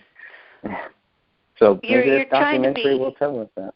You're trying to find logic in an illogical event. I mean, suicide is not logical. No, yeah, right. But I'm trying to find the logic in why people believe it. And that's been the biggest challenge for me, is to try to keep an open mind and try to understand why people believe David Crowley is guilty. Then try to understand why they're so vicious in their belief towards people who don't believe those same things. Well, that's the viciousness is because of the way all of you, general, have treated this whole situation. How you have talked about the family, the friends, the whole GoFundMe page, the whole... well, the GoFundMe page, you have to admit that Kate Crowley's death, the picture where they're not grieving, anytime you hear or think of something. They're out there doing a media tour talking about how David is guilty. It's kind of early at that point. I mean, this is within a couple days. Yeah, grieve. Take the time to grieve and all that. But if you're gonna, you can't have it both ways. You can't go out there, put yourself out there, and say David Crowley is guilty, and then when people question them on it, well, they're grieving. No, if you're gonna go out there and make those public statements, then you should have no problem backing them up. And if this case was so clear that David Crowley is guilty, I just think a lot more people by this time would have accepted it. And I'm still open to the possibility that David is guilty. I'm not a supporter. I was never a fan of this film or anything like that. So it just seems strange to me. I just think, they read some of the things that were said about them and to them, and in the condition they were in, they had just lost someone they loved, and they wanted you just to shut it down and let the family grieve. No, they wanted to control the Justice for David Crowley of Gray State page. That was their goal. Right. To control it. So they did want to get their version of the story. So the truth would come out and not opinion. They could have done that on their own Facebook group. They could have started their own Facebook page, but they didn't. They wanted to look at everybody who was questioning it and silence them. That is a big red flag. Huge. That is someone who doesn't want this story to become internet conspiracy. But they can't back up what they're saying. They can't back up, why they believe that. All that I asked from Sean Wright, and I don't mean to cut you off, I just want to finish my point, but all that I asked from Sean Wright is to give me the evidence. And his response was similar to yours. I can't give you the evidence. Well, that's out of respect for the family. Then why even contact me? Why even when I came online the first time, I didn't tell you what condition the bodies were in, and that was because I didn't think it was anybody's right to know, until I didn't even know at that point if the family knew.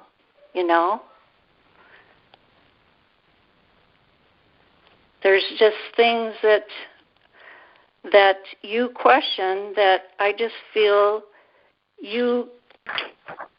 none of you you feel entitled that you should know, but you don't. You know, there's no need for you to know. Like assuming that you have to see Kate Crowley's death certificate. Why?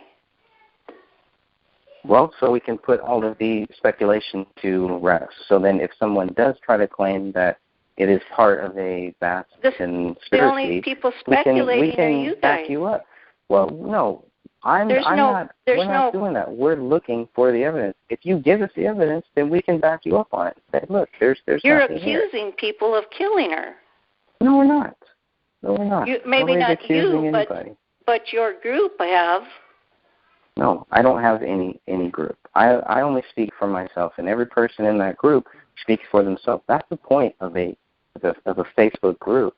Well, then that you can share whatever you want.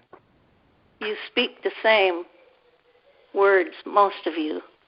I speak for myself, and I just think that, why if they would have been... Why do you feel you have to know how Kate Crowley died? So I can help you, so that I can help keep the facts straight. So I can say when Kate somebody Crowley's comes... death had nothing to do with David Crowley's death. And once we get that proof, then we can make sure that everybody understands that. Because people have questions on it, and people are going to create these theories on it unless we can actually get some factual data. Exactly. To say, look, they're going to create theories. Yeah. They already have. Mm-hmm. Talk to your buddy Hennon. Yeah, and so let's get the facts out to disprove those theories, and then we don't have to worry about those theories. Then, we can... the theories won't are be yours. Any questions.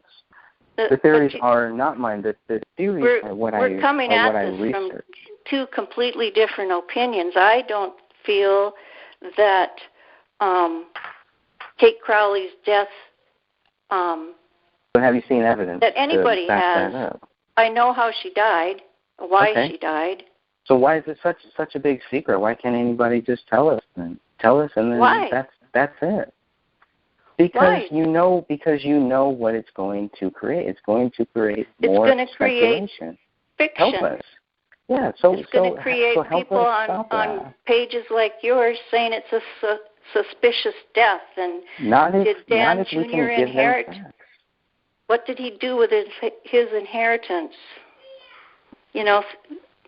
Why should they give anybody any information when any information you do have you've mistreated or exploited? No, we haven't. No. Trust me, we've been given a lot of stuff that has not been made public.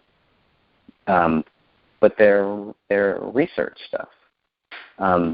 And so the whole thing with Kate Crowley's death was just like, this should be simple. All that anyone would really need is to know what the cause of death was, that it's of natural causes or whatever the case is, and that's it. And then when I get those people who are saying, Kate Crowley's death is part of some big thing, I can say, no, it's not, and here is why. It's the same thing with the whole... Kate Crowley died of a disease. That's all you have to know.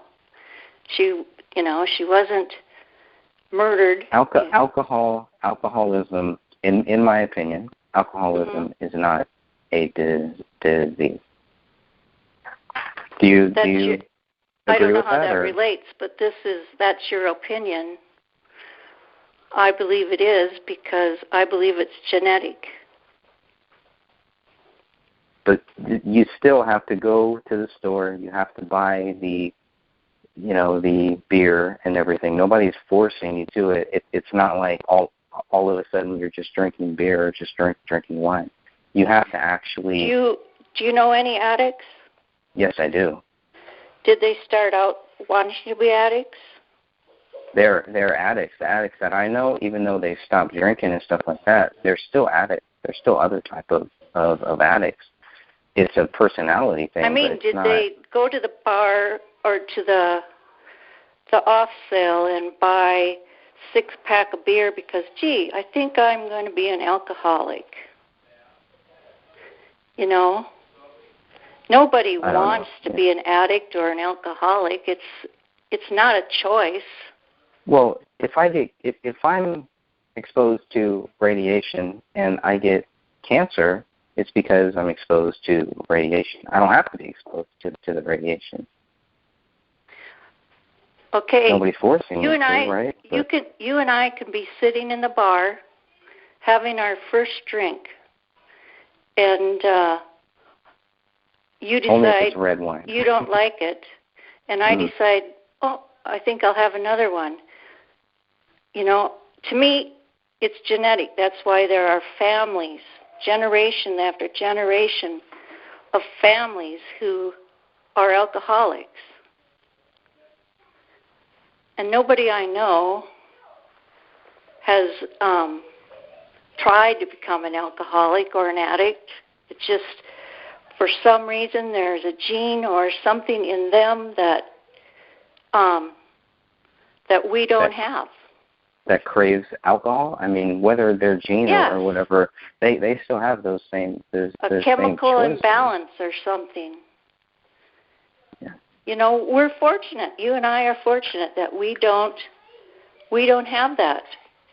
You know, I know when Colin and I were in our 20s, we used to drink, 2-3 times a week at softball games and things like that.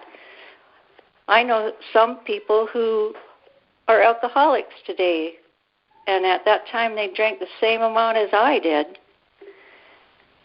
But you wouldn't say it's a disease for you. It's a disease for them based on their genes or whatever. Well, but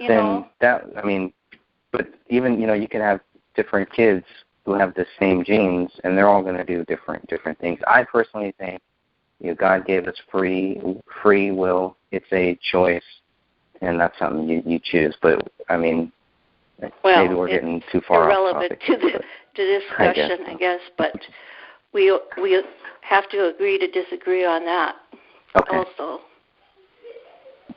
Is Colin there, too? Yeah, he just got home. Okay. You want to talk to him? Well, is there anything he wanted to add to this? Or? No, I don't think so. Just a minute. Okay. Colin, do you want to add anything? No? No. Okay. I think there was the other question of why you were posting as Colin Prochnow too. Oh, well, I was using Colin's account to check his mail. Because Colin is computer illiterate. Even at work, he has his secretaries print out his emails. He had talked to someone online, and they were going to send him something. So he wanted me to check to see if they had. Oh, they were asking why I was posting under your name one day. Oh, because I don't post. Right. Because he doesn't post. That's funny. I don't use computer. Yeah. Well, I can't blame him for that. He had a flip phone until last year. Well, he's probably better off without a computer. I think we all would be. But another story.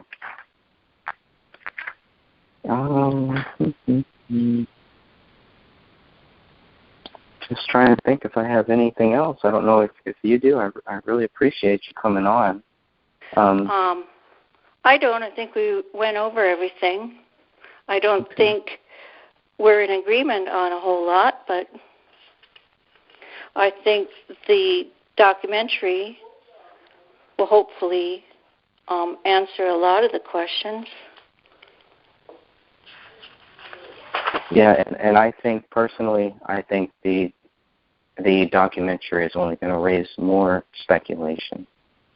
And I'm sure it will. From what I know, it's his journal is going to be read. It's going to be read in the documentary, the one online. Oh, in the film. Mm-hmm. And some of the videos or things attached to it are going to be shown. That's all. You know, all I know is that it was darker at one time. I'm sorry, it was what? It was darker, you know.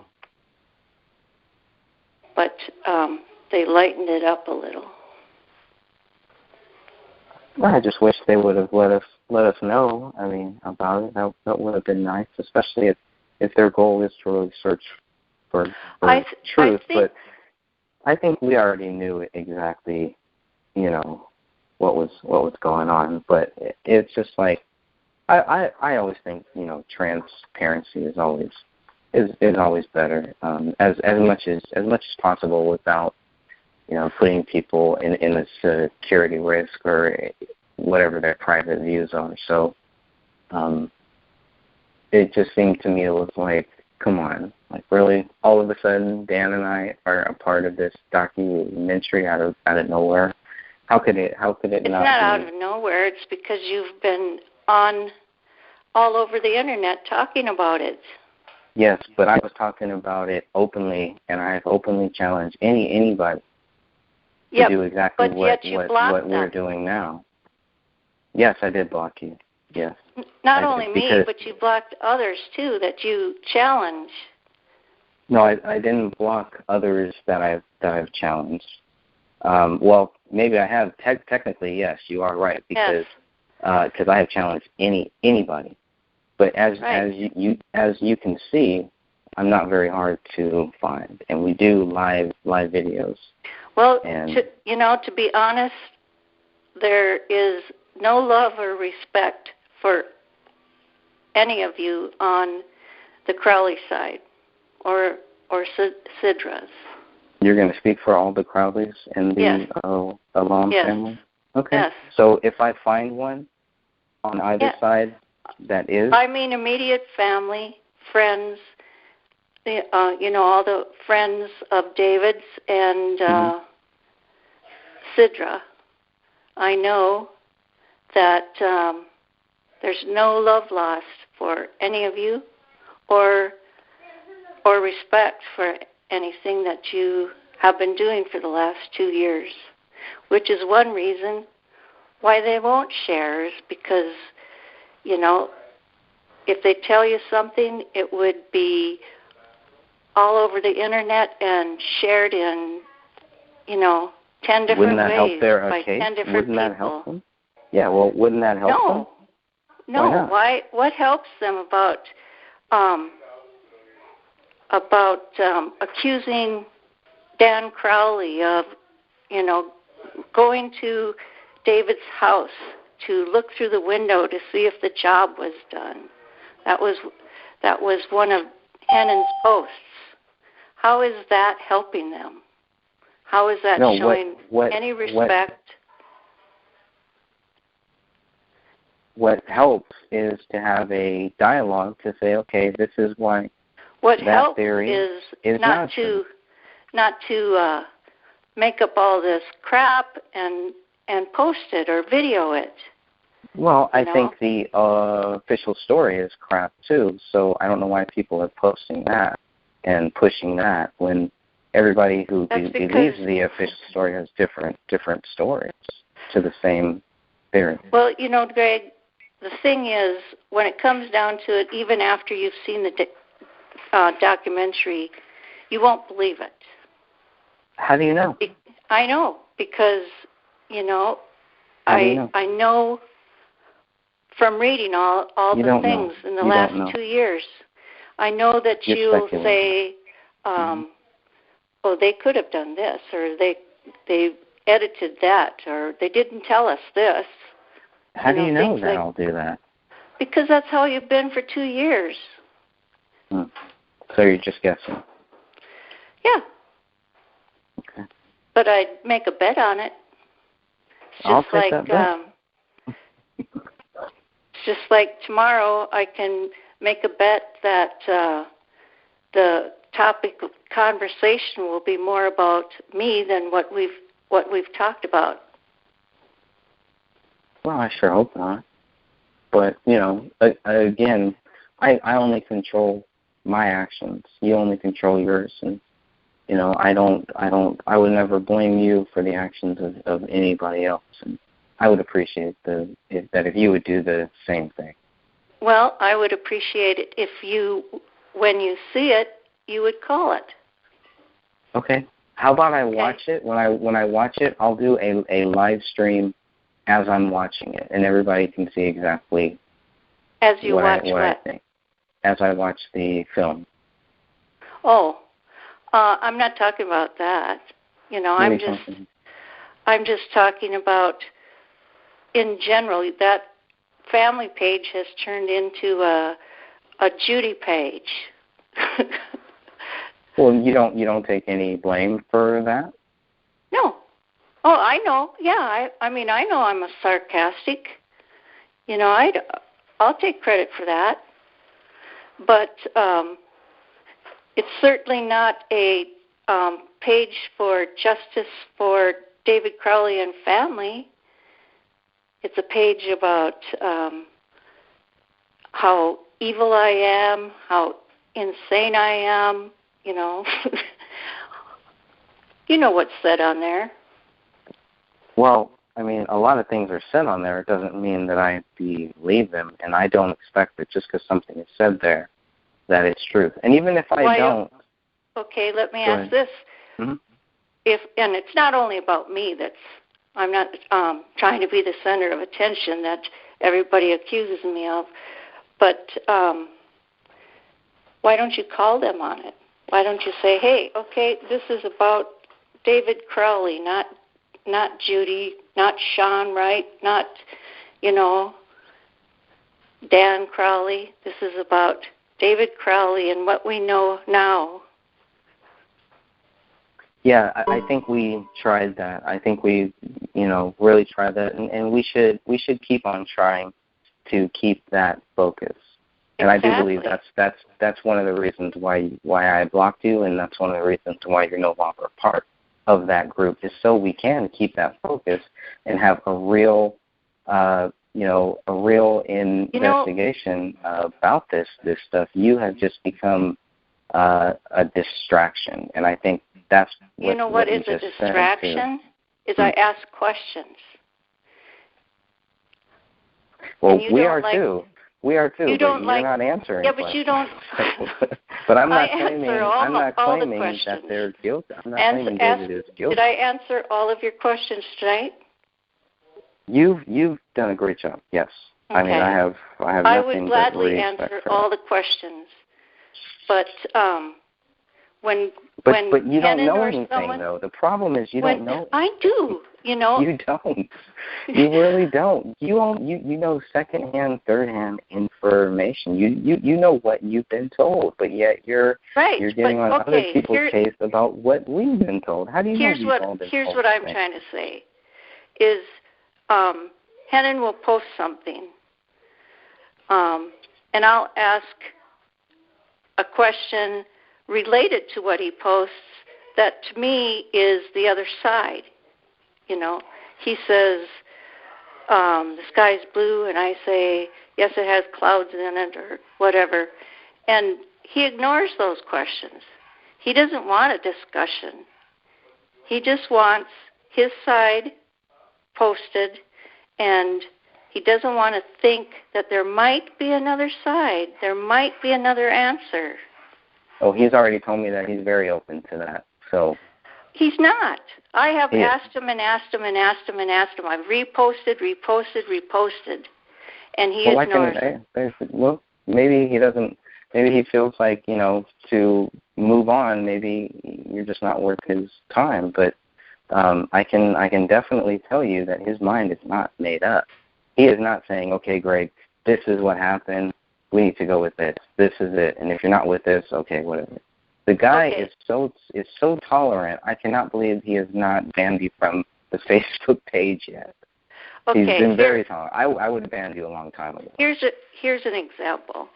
In his David Crowley Did It timeline, or Danny Crowley Did It timeline. That's what he calls it? I call it. Yeah, you call it that, but he doesn't call it that. He in the front, in the beginning, he says something about tell me where this leads or something like that. You'll have to read it. Okay. He says that there is obvious proof that there was extreme jealousy between the brothers. I ask him, what's the proof? He ignores that question. So you don't think there's any proof to that claim then, I guess, right? I mean, don't think... Of all the people you've talked to, because I know you and him and I have probably talked to a lot of the same people, there was a rivalry or something going on there. So I think that's all he's saying.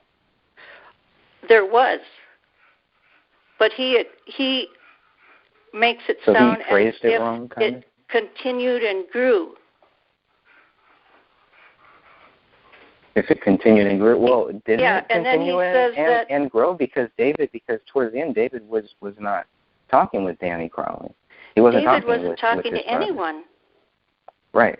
Well, but he did, That doesn't have anything to do with being jealous. Well, okay. Or even obviously, angry. I don't think it had anything to do with angry. I think it had to do with what was happening between the two of them.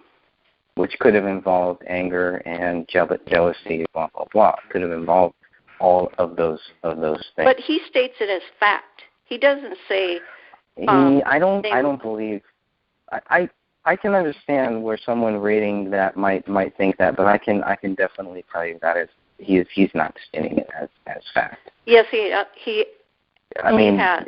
Believe me, because I've asked him for proof. I've asked him why do you think... he said, well, David wrote a story about it in school, in grade school.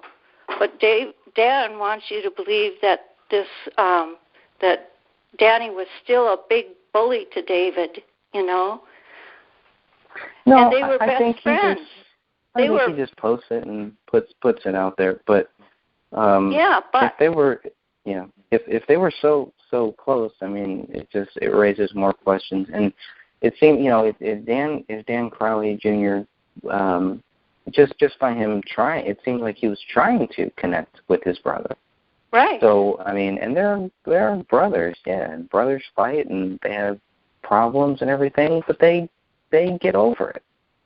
Yeah. That's that. Not according to Dan. According to Dan, they were still jealous, and Dan Jr. was a big bully, and that's what he writes. Maybe he was. Well, maybe it's true. I don't know. Well, I mean, let's see. Why do you post it as fact when it's a maybe? I don't think he's posting it as fact. Yes, he is. I really don't. Go back and read it. Read my questions to him. I don't have to read it. I can ask him. You're in denial then. Well, if I ask him and he says no, then why shouldn't I believe him? If you said something and I asked you and you said no, okay, well then this is what this person says, regardless of, what they've written in the past. Maybe they've seen other stuff where they're like, okay, it's not, but Dan Hannon does not really post stuff as facts. As far as those accusations, and just hearing that is to me is just like, why would you even say that? Because the guy he's not posting it as fact. He's putting it out there. And then that's where people. It as fact. No, because he's putting it out there to hear both sides of it. Are you guys in bed? Okay. I got grandchildren spending the night. Okay. No, I ask him questions about what he says, asking him to prove what he's saying. I think... But doesn't that show that he doesn't see it as fact? The fact that he's not saying, okay, this is where, he's stating it as fact, and I'm asking him, well, if this is true, what proof do you have? What proof do you have that there was this great jealousy between Dan Jr. and David? He doesn't state it as fact.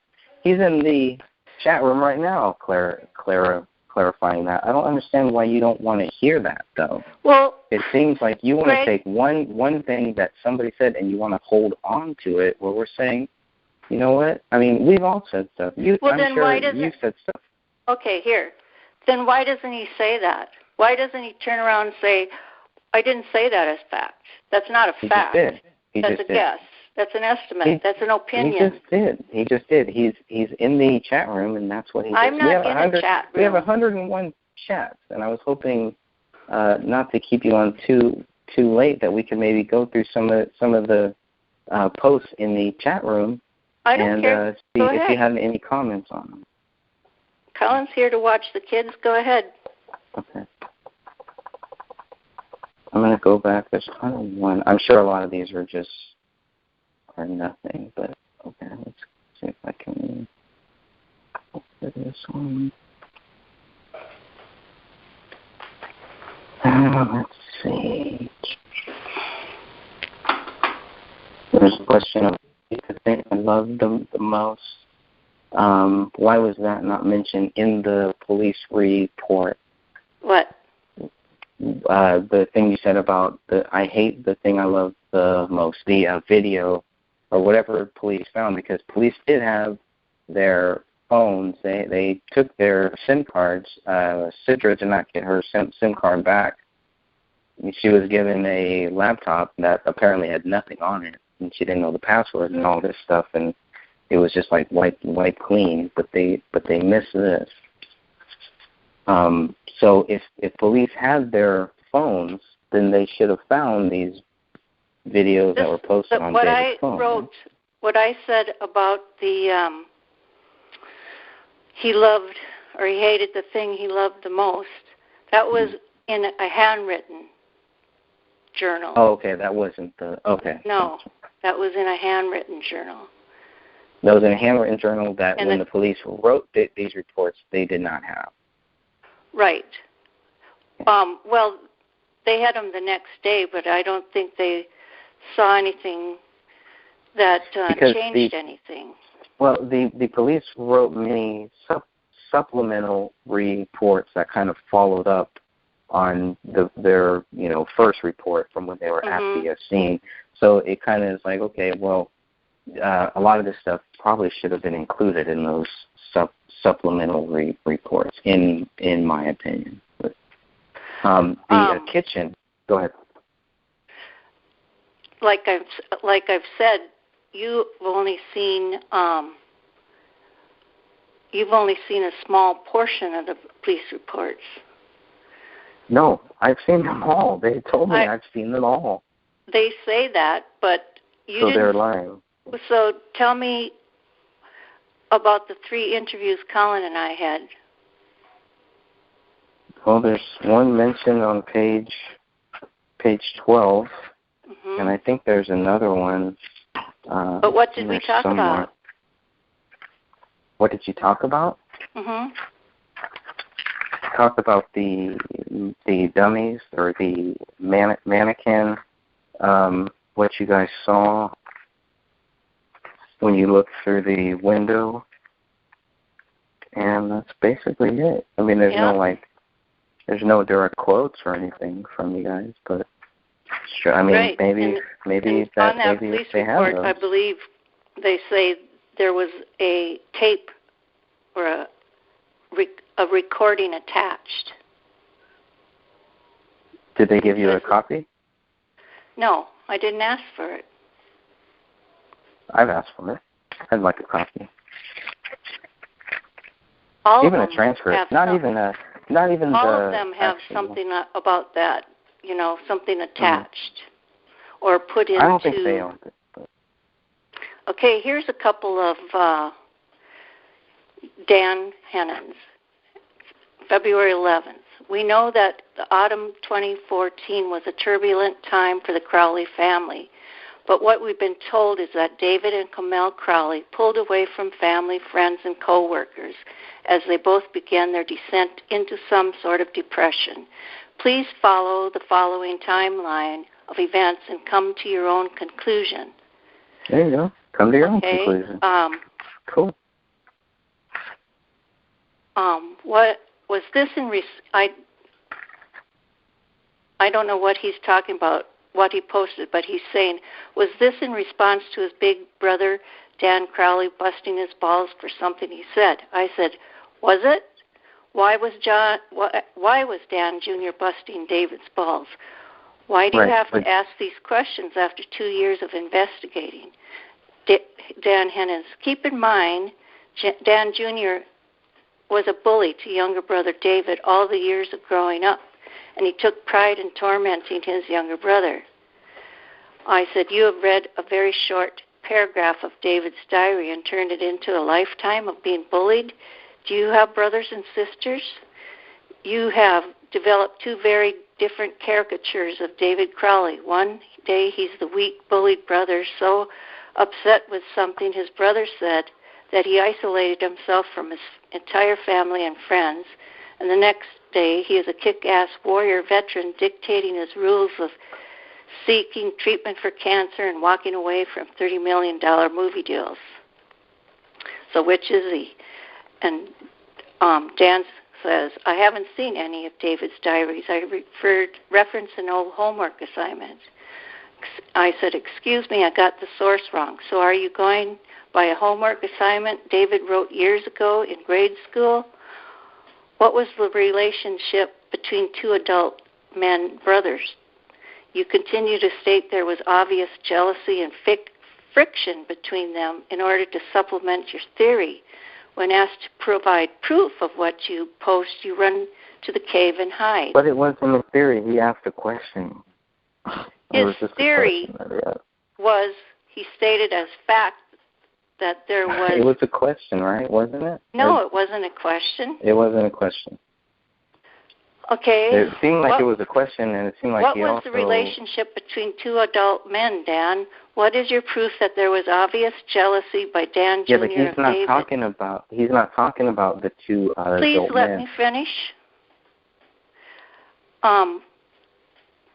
Don't you agree these questions are important to know before you post on a public forum seen around the world?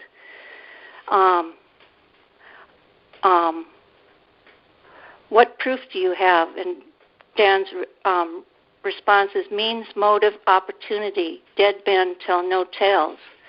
What motive did Dan Jr. have to murder his brother, Dan? Big picture. Think big picture.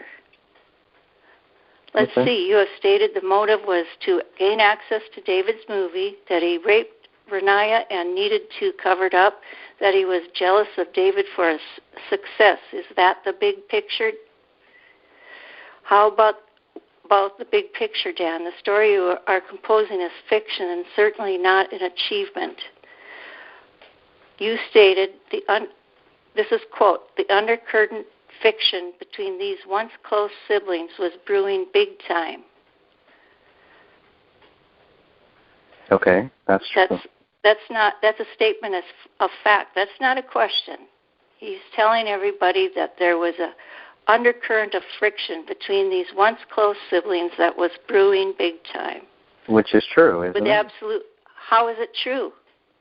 Well, let's see. What's your two proof? Brothers were not. Well, first of all, Dan Jr. was working on the Gray State Project, and then Dan Jr. was not working on the Gray State Project. They had problems working on the Gray State Project. What problems did they have?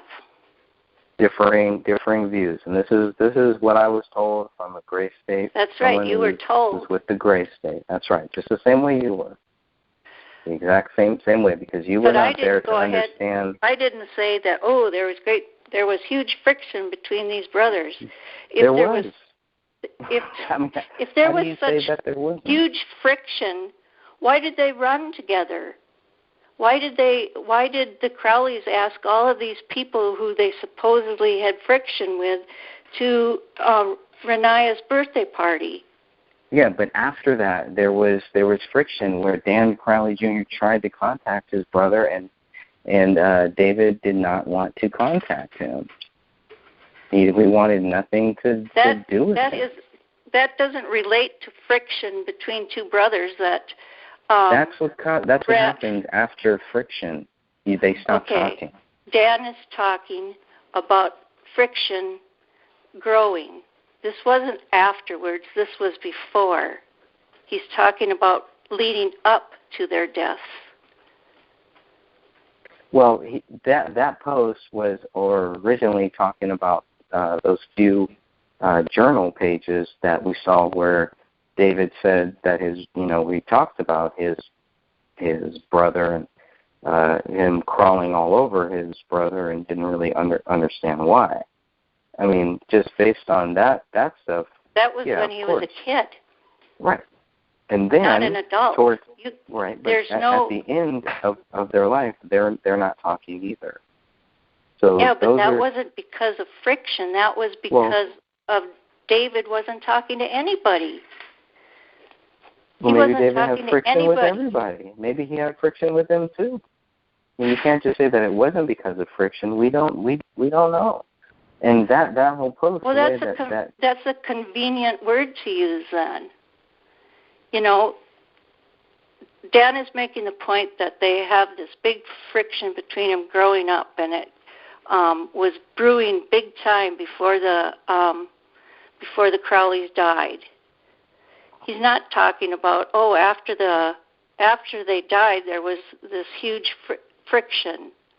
Well, no, because they were dead. After the birthday party, Well, there was definitely... He's stating that as fact without any proof that it was true.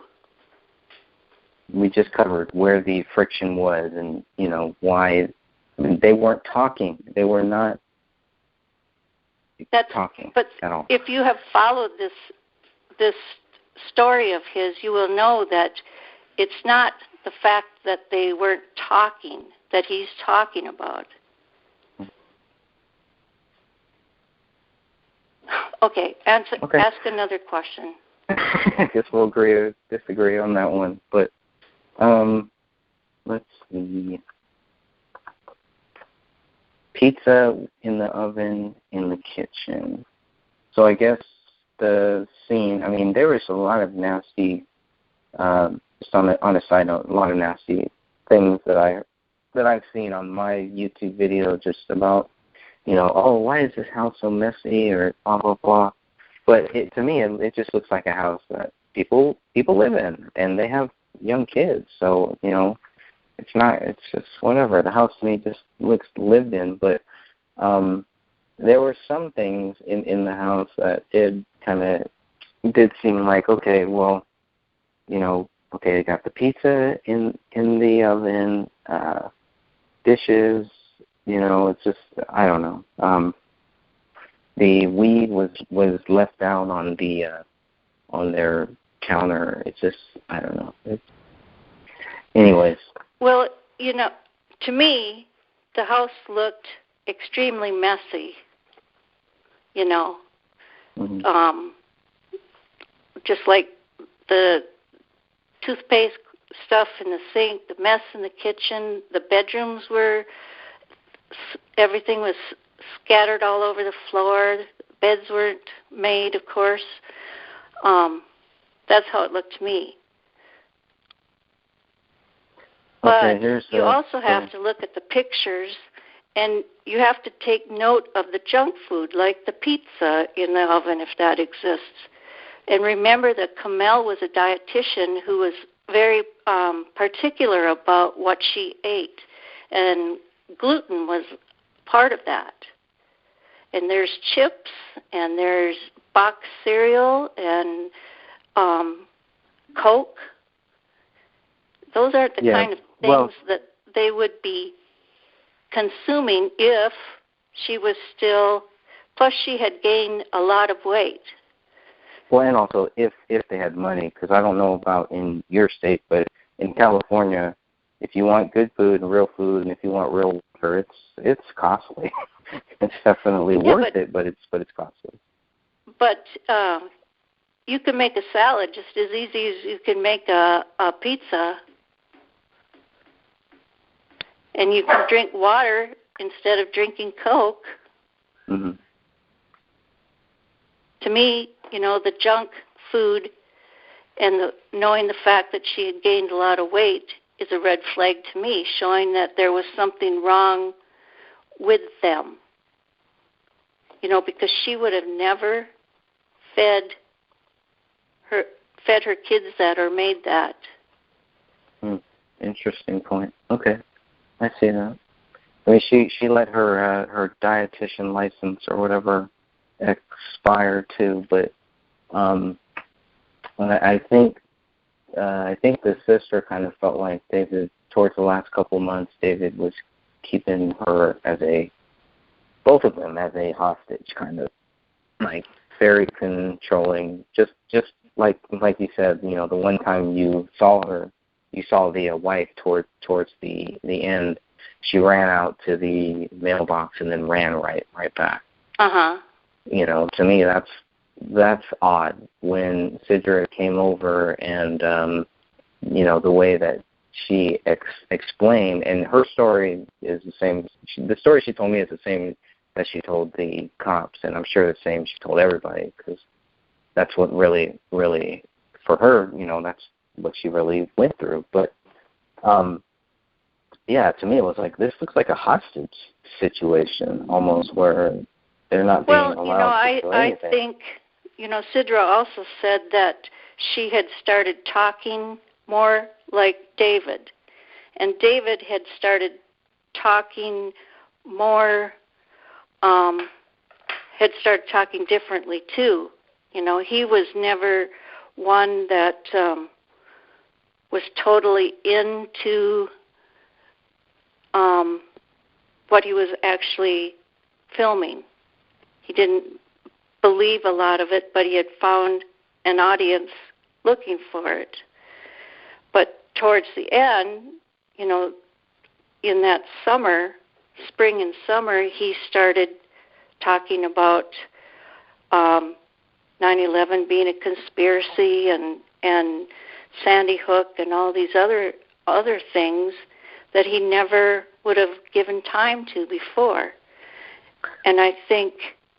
Really? I mean, because that's in the 2012 stuff, and even in the trailer, it's like it all kind of points to that. So for me, it seems like at least from 2008 or 2009, whenever they started the whole Gray State Like project. I said, he wasn't that into it, but he had found an audience for it. So he was doing the documentary or the movie for that particular audience because he knew it was there. You know what I mean? Mm-hmm. Do you understand that? Yep. I hear. And it wasn't until later, like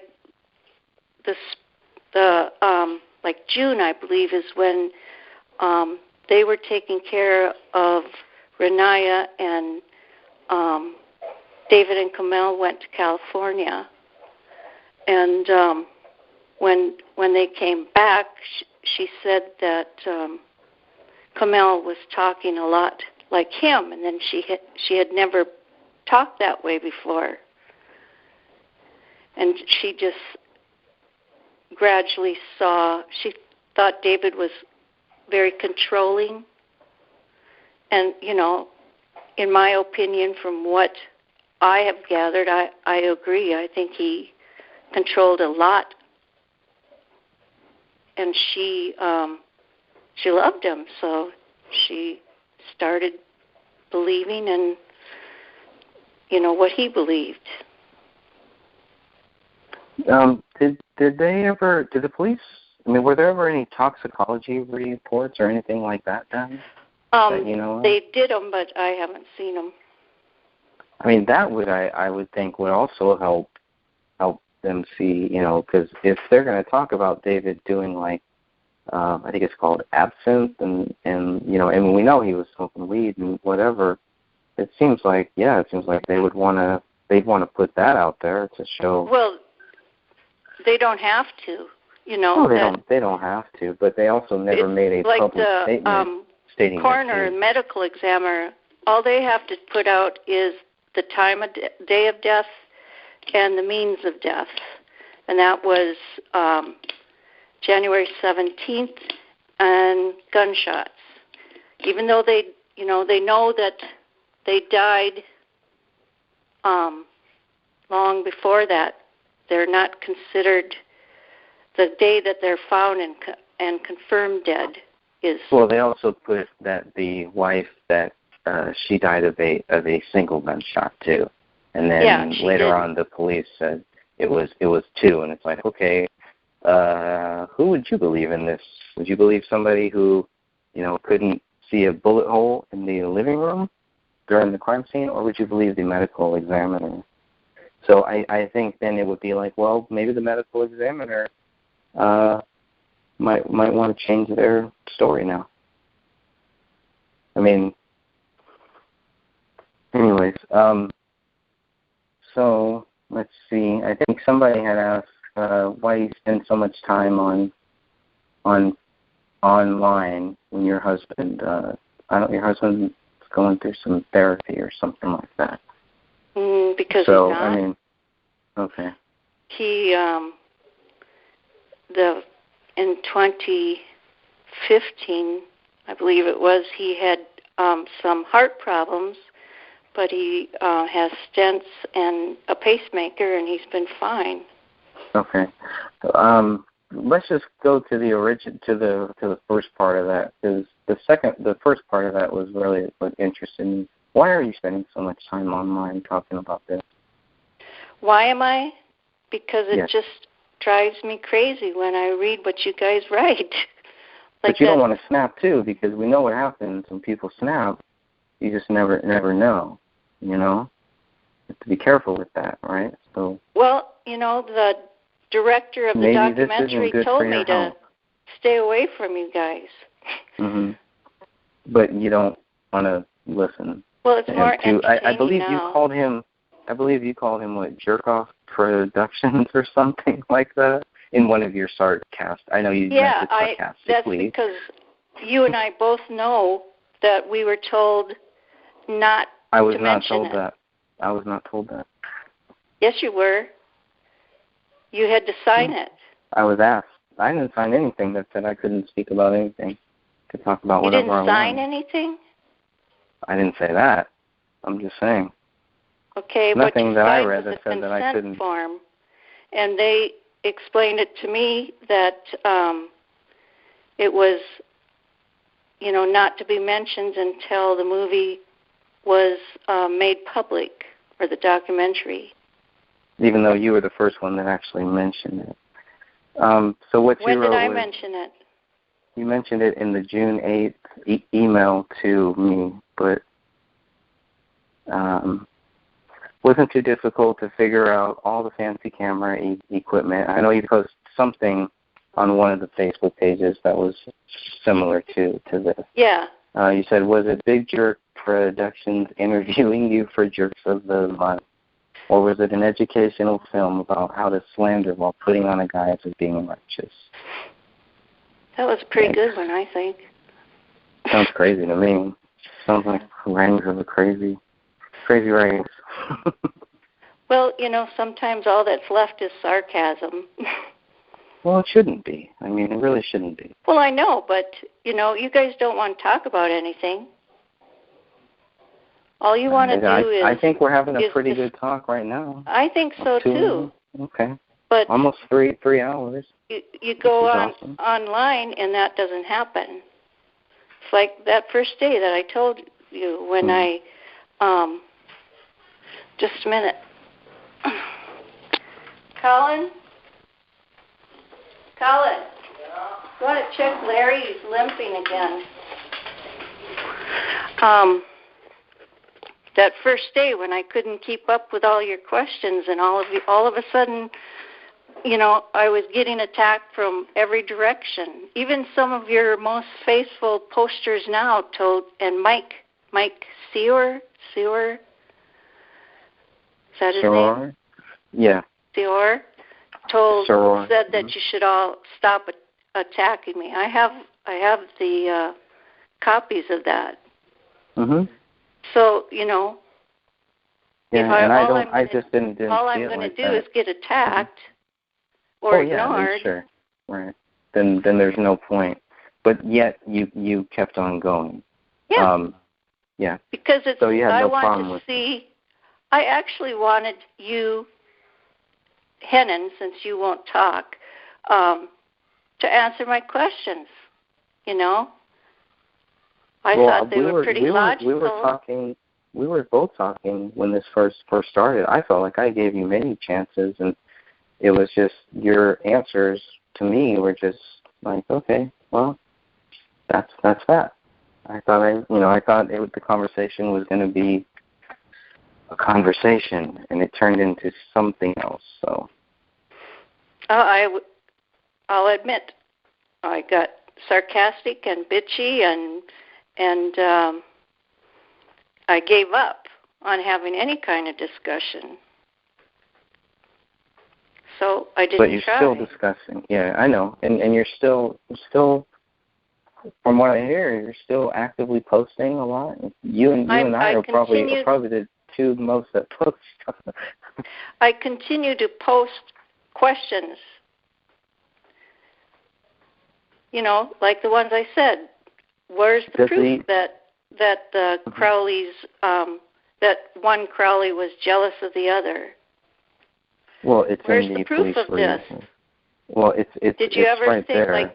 like for instance, the curtains in the living room, and you mentioned in one of your videos that one day they're one color and the next day they're another, right? Because they were taken at two separate times, right? Yeah.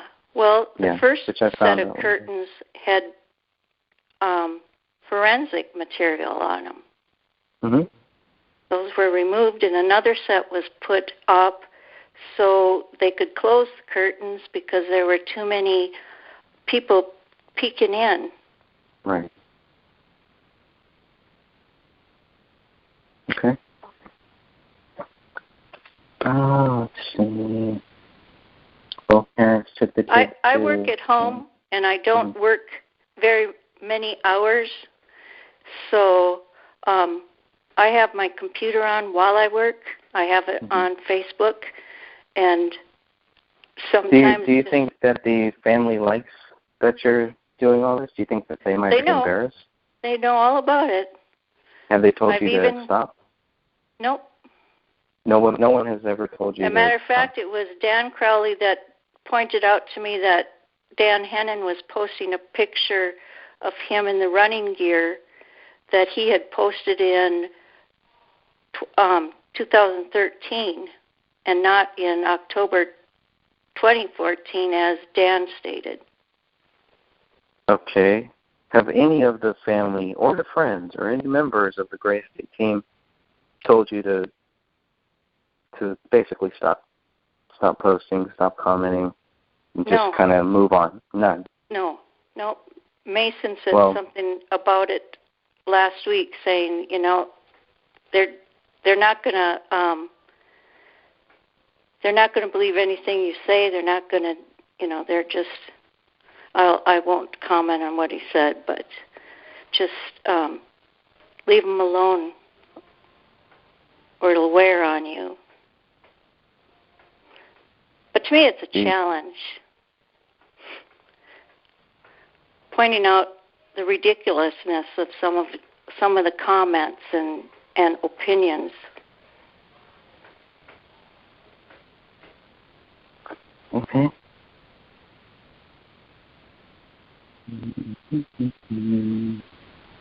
Okay, so Chris Peck was in the house. He was the lighting guy in Dan's house, in Dan Hennon's house.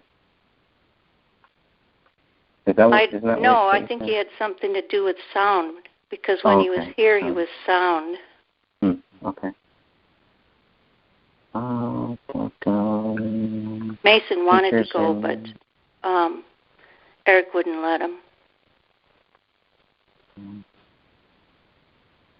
Yeah, well, I mean, what they should have done is should have had Mason on one side, Dan Hennon on the other, and I think that would have been a little more truthful. But that's just my opinion.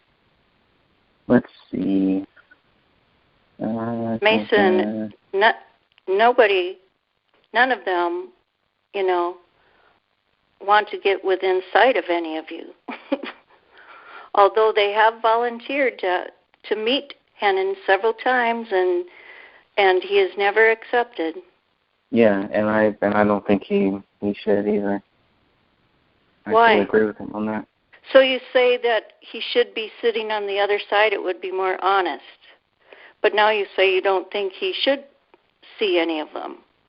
No, he should see them. He should see them when the cameras are actually rolling and when there's other people there, but not to meet them in a dark alley or at some bar or not a bar. We offered to meet him in the police station. Mm-hmm. We offered to meet him in a restaurant. We offered to meet him wherever he wanted, but he always ignored the invitation. Yeah, well, he should never do that separately. Now, if I was there, then I'd say, yeah, let's do it. I didn't understand that. How do you know the phone video of Camille's mental illness? That is.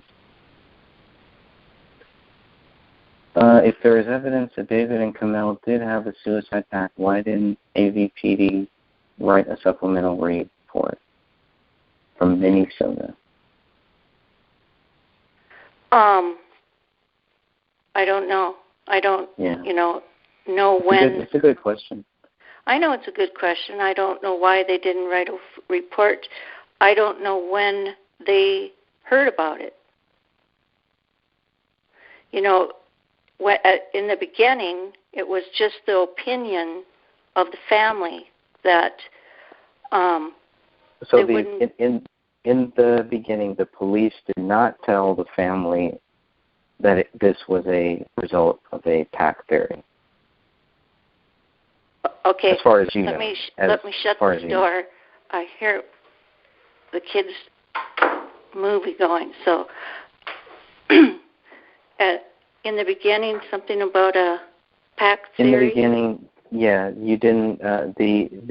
In the beginning, the police were not the ones who told the family about a pack theory. No. It was the family who it was created it. It was the family, not even the family, I don't think. I don't think Dan or Kate Crowley, I don't know for sure, but I don't think they didn't want to believe David even did it. So I don't think they even thought of a pact theory. But everybody that knew them knew that they were so close, that if he was going to do this, she knew about it. But there was proof of it once they found this digital journal. Okay. I don't want to keep you too long. I know you got other things to do. I would just say this will be my last question for now. Is do you think that this movie should come out? That the Grave State movie should come out? And do you think Danny Mason should move forward with it? I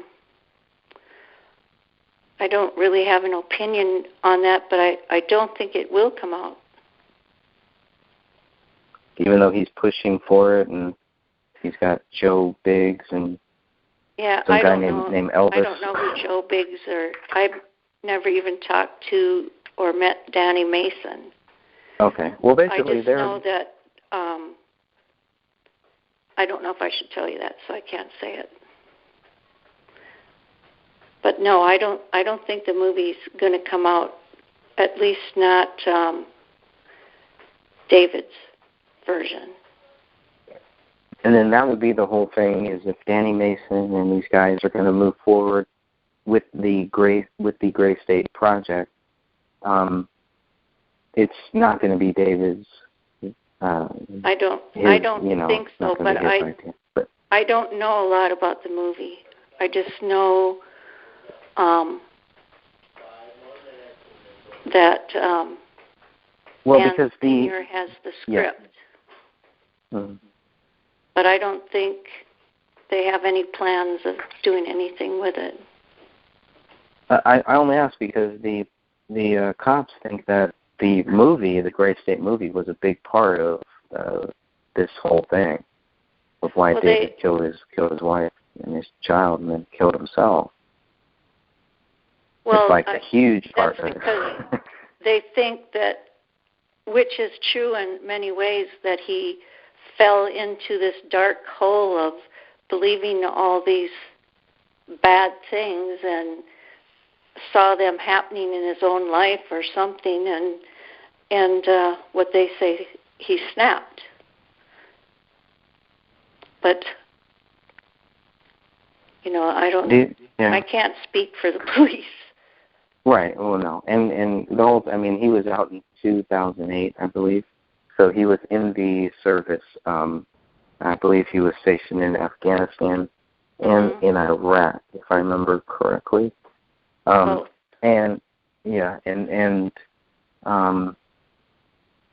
signs of PTSD or anything like that.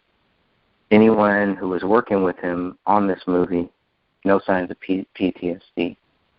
It seems like from what you said, all of your interactions, the few interactions you did have with him, no signs of PTSD.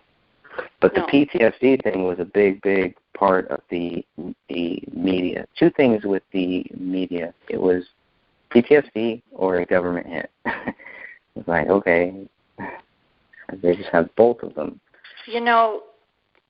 PTSD can hide itself, too. I think I told the story about my brother who was fine after Vietnam. He served in Vietnam, and he was fine, or so everybody thought, until one time when they were out fishing, and they're gun enthusiasts too, so they had guns with them, and maybe they were hunting, I don't know, but he started stalking these people along the river because he thought they were Kong. Mm-hmm. Nobody would have suspected that of him. Must have been some kind of flashback that he, of his service, that they just reminded him of that or something. But for that morning, he was not himself. So, I think PTSD, just like depression, can hide itself. Absolutely. I would agree with that. Yeah, I had a family member who was in Vietnam, and it just seemed like they were just so close. They never opened up, and when they did finally open up, it was like, they were just like, it wasn't the same person. And it was bad. My brother wouldn't even talk about it. He showed me one picture, and he says, okay, you've seen that, and don't ask me again. Yeah. And that was they used playing cards on dead bodies. I can't remember what for, but... Yeah. Well, I really appreciate you coming on here. I know that I called you out, and you showed up. Yeah, you did everything. Well, I almost didn't. I wanted to, when you set the date and all that, the time without even... Without you knowing, yep. Without me knowing, I thought that was, going a little too far because you didn't know if I had plans or not. True, very true. So, otherwise, this was okay. Okay. I didn't yell at you. We disagreed. No, you didn't. Which is fine. That's cool. Nothing wrong with that, right? Right. Okay. Well, thank you so much. I have grandchildren to tuck in, so. Yeah. Okay. All right. Okay. Bye-bye. Bye-bye. Thank you very much.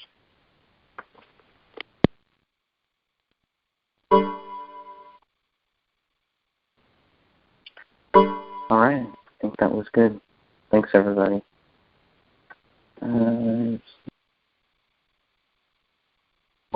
Anyone wants to say anything or whatever? Good job there. Thank you. Any feedback?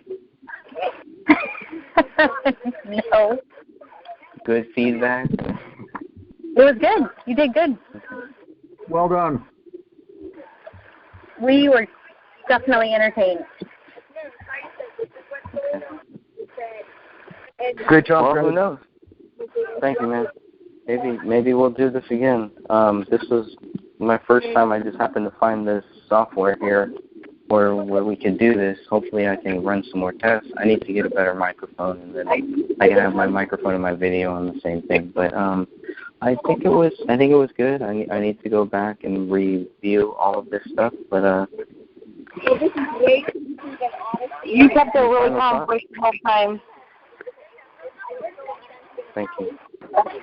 You did a good job. Appreciate that. Yep. All right. Well, it's 9 o'clock here. I know you guys probably have other stuff to go get to. Thanks again for joining us. We're definitely going to do this stuff again. Thank you. Yeah, maybe we won't have to actually mute your guys' mic this time. We'll see. No, that was actually better. We were entertaining ourselves. In the chat room? No, I wasn't in the chat room because I was on my phone the whole time. So okay. I didn't get to be in the chat room. So it's probably best I didn't. But thank you. You did a really good job. Well, thank you. All right, everybody, have a great night. All right. I'll chat with y'all later. I'll see you on Facebook for sure. Okay. Bye, guys. All right. Bye now. Bye.